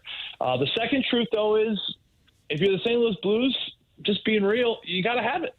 You have to have that puck, right? And if you ask Broberg and Buchnevich, they'd be the first to tell you, we got to have that puck. I mean, it's just a fact, right? It's one thing to lose a one-on-one battle in overtime with 3-on-3, but when you have two guys on one player who's tired while his two buddies are changing, I mean, you have got to scratch and claw any way you can to make sure that puck is yours. You have to have that puck. And the Blues don't get it, and it cost them last night. Joe, Dalibor Dvorsky scored another power play goal, great feed from Robert Thomas. What have you seen from Dvorsky, not only on the power play, but at 5-on-5 as well in his short stint so far here in St. Louis? Well, the idea of sending him down after a quick call-up, I think we can kind of throw that out the window. I didn't know what to expect, and I thought if it was anywhere what we saw last year in his call-up, he'd be up for a few games and then he'd be back down. Maybe if he was a little better than the last year's call-up, he'd stick around for a couple weeks and then he'd go back down. This is a hockey player that, guys, it's very hard for Jim Montgomery not only to take out of the lineup, it's hard for him not to play some manageable good minutes. I mean, that's how good he's been. Let's start with the 5-on-5 play before we kind of wrap up with the power play. But the 5-on-5 play, he's showing lots of things that says that he's ready for this league. The speed is there. His competitiveness is there. He's been extremely responsible going into battles, being on the defensive side. He creates space for his teammates by driving the net and cutting the areas where they can kind of come behind him. I think the face-offs have been a work in progress. They've had some really good nights and some okay nights. But for a young kid to be winning as many face-offs into key times of the game is something spectacular. So 5-on-5 play, he is showing me that he's ready for this league. And then, you know what? He's got a gift, and he's being useful with the tool that he has. And I know it's only a smaller one on a very big game, but being a one-time threat on a power play, guys, that's a big deal. And he scored 3 goals that way this year on the power play. And that's something that the Blues really haven't had a ton of, right? A one-time threat on a power play. The last one I really remember consistently was probably David Perron. He was a right-handed shot. So the last time, a left-handed one-timer threat on the power play, this is even before Vladimir Tarasenko days, because Vladdy loved to play on his offside. So when you have a threat like that, it just backs everyone up of the opponent. The whole kill that's facing that, they have to respect the one-timer, and things just begin to open up. But you have to have a player that not only has the shot, but has the willingness to shoot. And for a young guy with the fearlessness and the healthy selfishness to say, this is my puck, I want to shoot it, I want to take over here, it's a rare thing. So I think the fact that he's doing that, it has made a big impact so far in his call-up. I mean, even look at last night's game. Let's be real here. The Blues, after a back-and-forth good first period with the Toronto Maple Leafs, had an incredibly slow start to the second period. They were getting outshot bad, getting outplayed. It just felt like, oh, boy, here we go again. It's starting to tilt the other way on us 5-on-5. And then they draw that penalty. Nathan Walker draws that tripping penalty. And then Dvorsky goes out there in a power play, not only gets the goal, but it really changes the momentum of the rest of the game. The Blues continue to dominate right after that. They had a great third period, and it earned them at least a point, and ideally you would have loved to see 2. But again, a power play delivered from Dvorsky goal changes the swing of that game. Couple more things for Joe Vitale here in the Fast Lane on 101 ESPN. Joe, I don't want to overlook the play, since we're talking about the team overall. I don't want to overlook the play of the goaltending, but, you know, if we watch how the Blues are playing, I mean, we don't have one and done rebound opportunities that are cleared out. You know, there's limited box outs from the slot. The defensemen aren't eliminating sticks. I mean, there's no predictable patterns in front of these goaltenders. Am I giving too much? Am I not giving enough criticism to the goaltending thus far? It just doesn't seem like the defense in front has played that well. It's a combination, right? Right, Stalter. You're not wrong. I think there's two truths happening at the same time. Sure. The first one is that I think the goaltenders would be the first to tell you that a couple times they like to have a save there. You know, there was a stretch. Listen, there was a stretch in October where that was not the case. Like they weren't very good, and they were letting not only the expected goals but the unexpected goals to get in. And it was about a 4 to 5 game stretch where the Blues could not get a save early, and it really crushed them. We're past that. We moved on. That was a little bit of a rut in both Binnington and Hofer. They've been in a good spot, and they've competed every single night to keep their team in a spot to win. You know, now with that being said, yeah, some goals are still kind of going by, but I'm not going to sit here and hang in these losses recently on a goaltending. So I think they've been good enough for this team to win games. So I think the other half and the other truth of it is that this team hasn't been good enough in front of them, and they haven't, secured enough goals maybe in the games they need a big lead in, or maybe haven't defended very well. I mean, you look at the Philadelphia Flyers game last week, who they'll be playing tomorrow here in Philly. But the time last week, I mean, two goal leads, and you have, you let those go.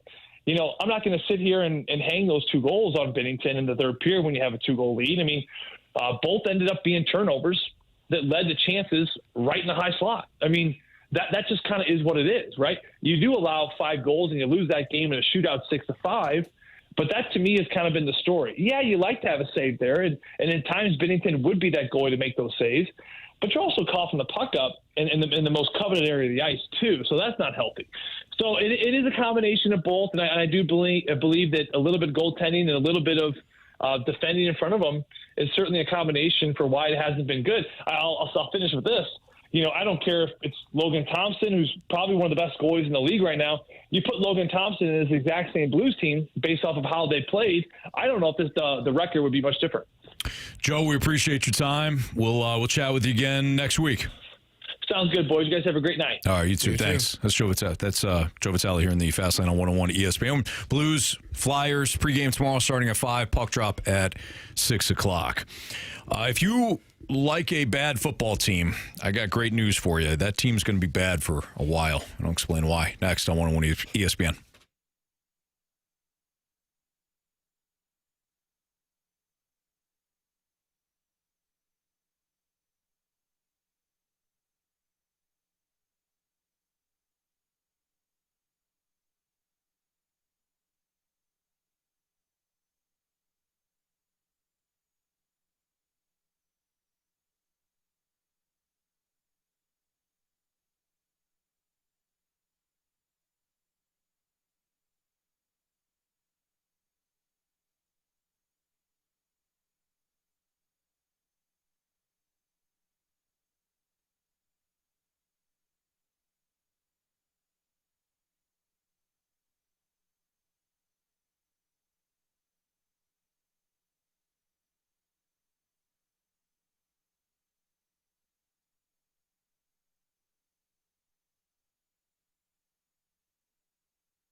101 ESPN Sports Center.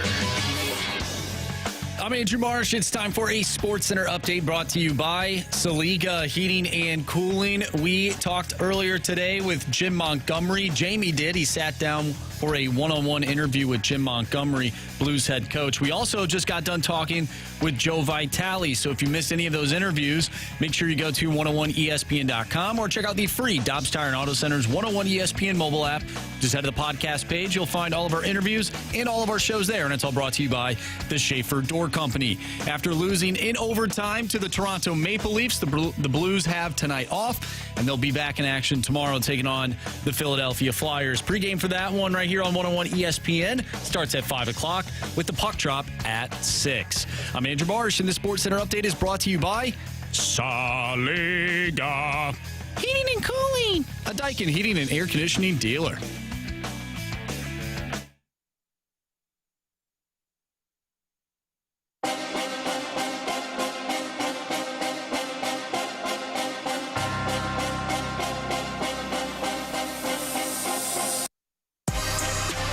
So if you root for a bad football team, and you know who you are, I've got no hope for you. Oh. Yeah, that's right. I got no hope for you. So I was looking at this, Carey, Marshy. You want to fire your head coach in the NFL, right? Some people do. Some people have. Yeah. Titans fired theirs. Giants fired theirs. Mm-hmm. Dolphins very likely to fire theirs, right? Mm-hmm. Who else? Maybe the Bengals. Probably the Browns. Probably the Browns. Maybe the Cardinals. Maybe the Falcons, right? Maybe. Probably not the Falcons. Who's the top candidates? Who are the top candidates right now? Like, I get it. You don't like who you got. But who are the number one candidates right now that you'd be looking at? You probably would look at Joe Brady from Buffalo.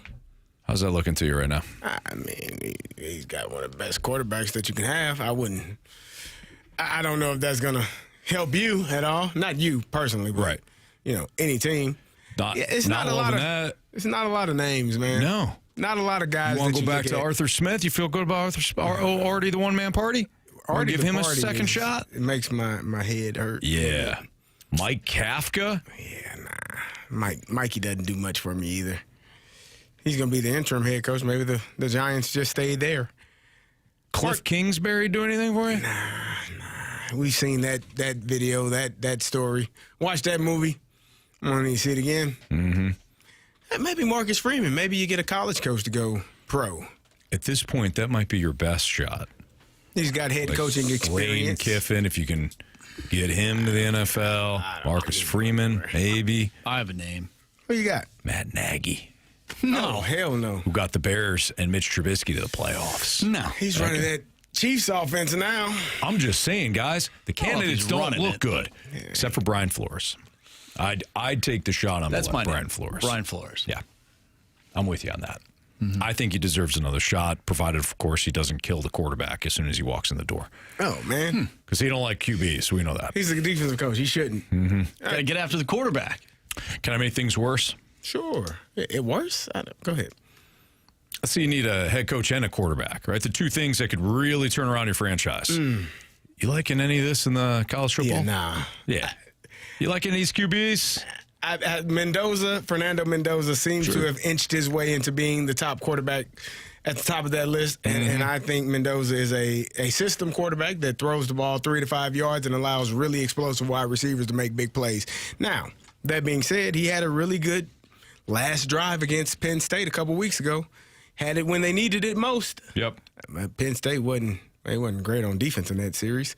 But I mean, the names that were there to start the season, the Drew Allers, he's injured. The Nussmeyers, he didn't play well. Cade Klubnik, I haven't even heard his name since the beginning of the season. Nor should you. I haven't even heard it. Arch Manning, no. Like, he's probably going back to college with the way that he's performed. As well he should. This year. Am I missing anybody? You're not. Lenore Sellers hasn't had a good year. Dante Moore has been good over at Oregon. Dante Moore's been good as the NFL quarterback. I don't know. Here's what I'm saying. whether you need the head coach or the quarterback you're screwed. You don't have it. So does the best quarterback necessarily have to be from the best teams? I'm talking about for like NFL purposes. Like Josh Allen came out of Wyoming, right? You know, Joe Flacco, Delaware.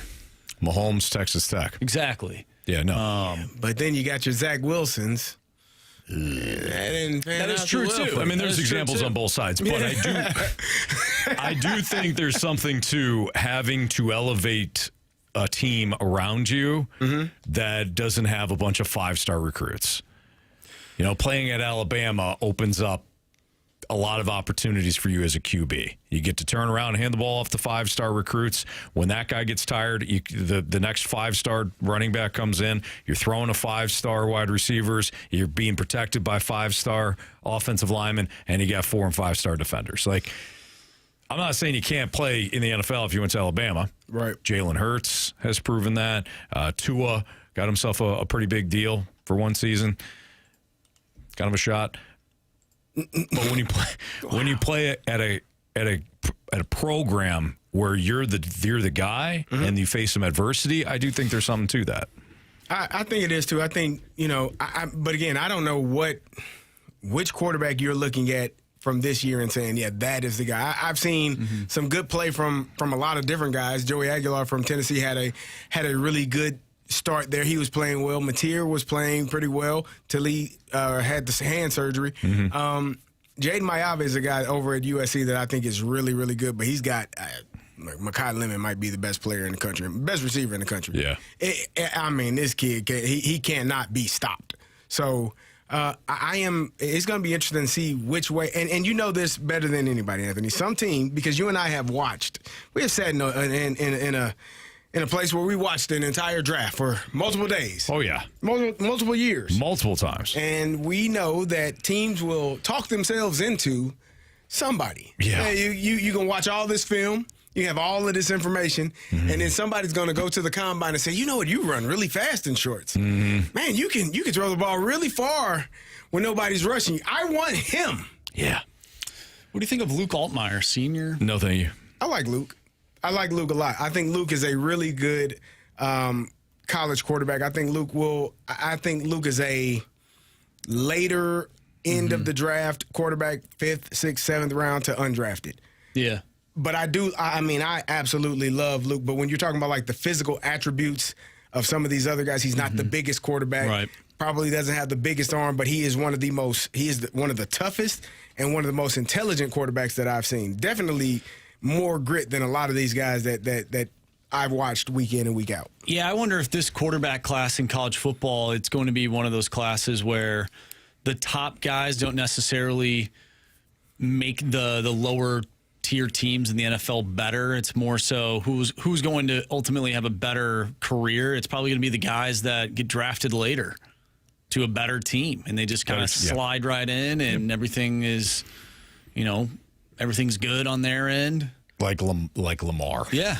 Good organization, good player. How many teams do you think wish that they maybe drafted that guy? One for sure in the conference, in the division, excuse me. All 32 teams passed on him. And that's not a mistake. Team in Pennsylvania. Well, one team didn't pass on him. The Ravens actually did. Yeah, they came back. Oh, I guess you're right. Who'd they get, Hayden Hurst? I think so. Tight end.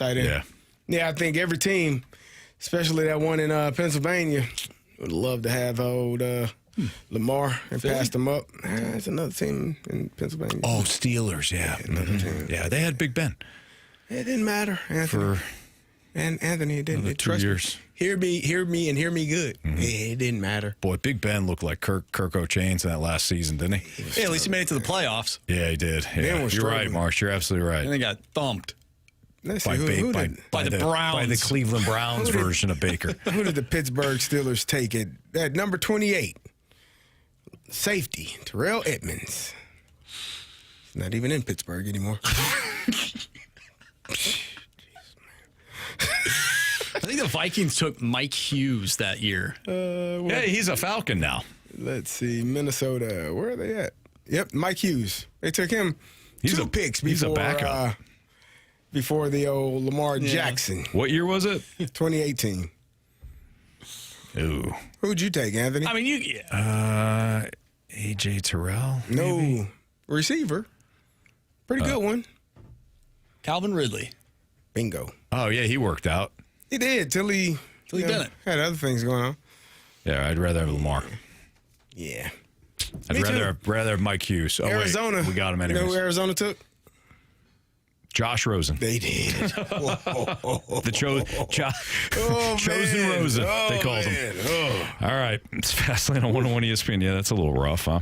We'll wrap up the show. What we learned, 3 stars of the day next on 101 ESPN.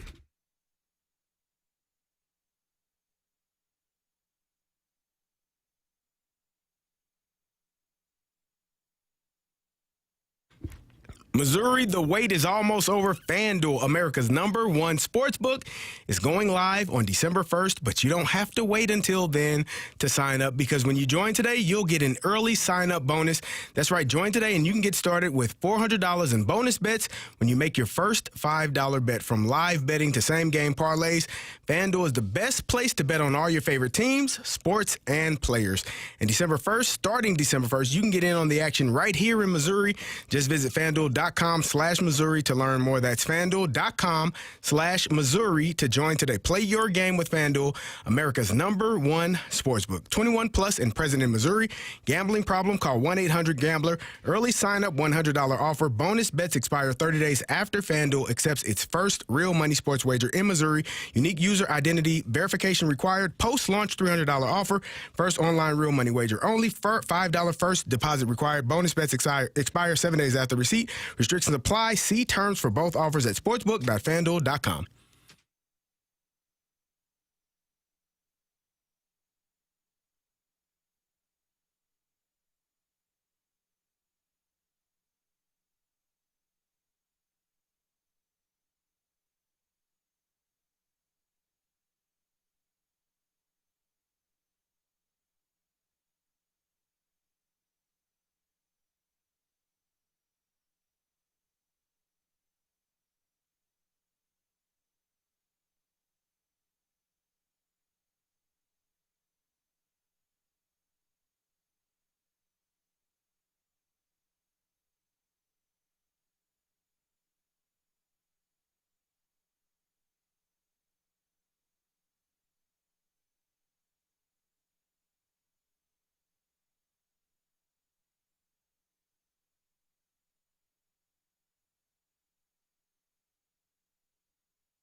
you missed anything from today's show, you can always download the app and download some podcasts. You go to 101ESPN.com to listen to the podcast or listen via the Dobbs Tire and Auto Center's 101 ESPN mobile app. All the podcasts brought to you by Schaefer Door Company. Time to find out what everybody learned today, starting with our guy, Carey Davis. I learned that Andrew Marsh is actually the Lane Kiffin of Bet the Board. I wrote that down to say that. Sorry. He is. He's a mercenary, man. He picked your Chippewas earlier in the Bet the Board month, and now he's like fast lane it. Whatever it takes for me to win. Yeah. Damn the chips. Yeah. It's unfortunate, too. It is. You know? Well, I told Anthony that technically last night I went against the Chippewas when I chose Western Michigan to cover. He's right. So I technically did it yesterday. Yeah. Yeah, what'd you learn, Marsh? Well, I did learn that. I also learned that Aaron Judge is not in the National League. He, in fact, is in the American League. He is. He is. That was a...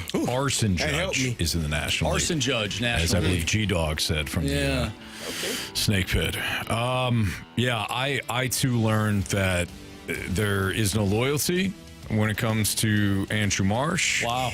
And backing our favorite teams. And I back your Vikings You know all what? the Too time. many times. You know what else I learned? Anthony has words, powerful words, and he said something about Steph Curry that he shouldn't have said. Yeah. But he did say it, and he gave said an it again about Nikola Jokic. And if it happens again, damn it, Anthony, we got to talk. No, man. Nah. Like I've told everybody, Underdog Fantasy gives you back your entry fee if your player gets hurt. And I said, I don't want Steph Curry to get hurt, nor do I want the Joker to get hurt tonight. But you mentioned it. But you could. But if he does, you keep you going. get that entry fee. You keep going, don't you? All right, Marshy, what do we got for 3 stars of the day? It's time for the Fast Lane's 3 Stars of the Day. Presented by Circus Sports Illinois.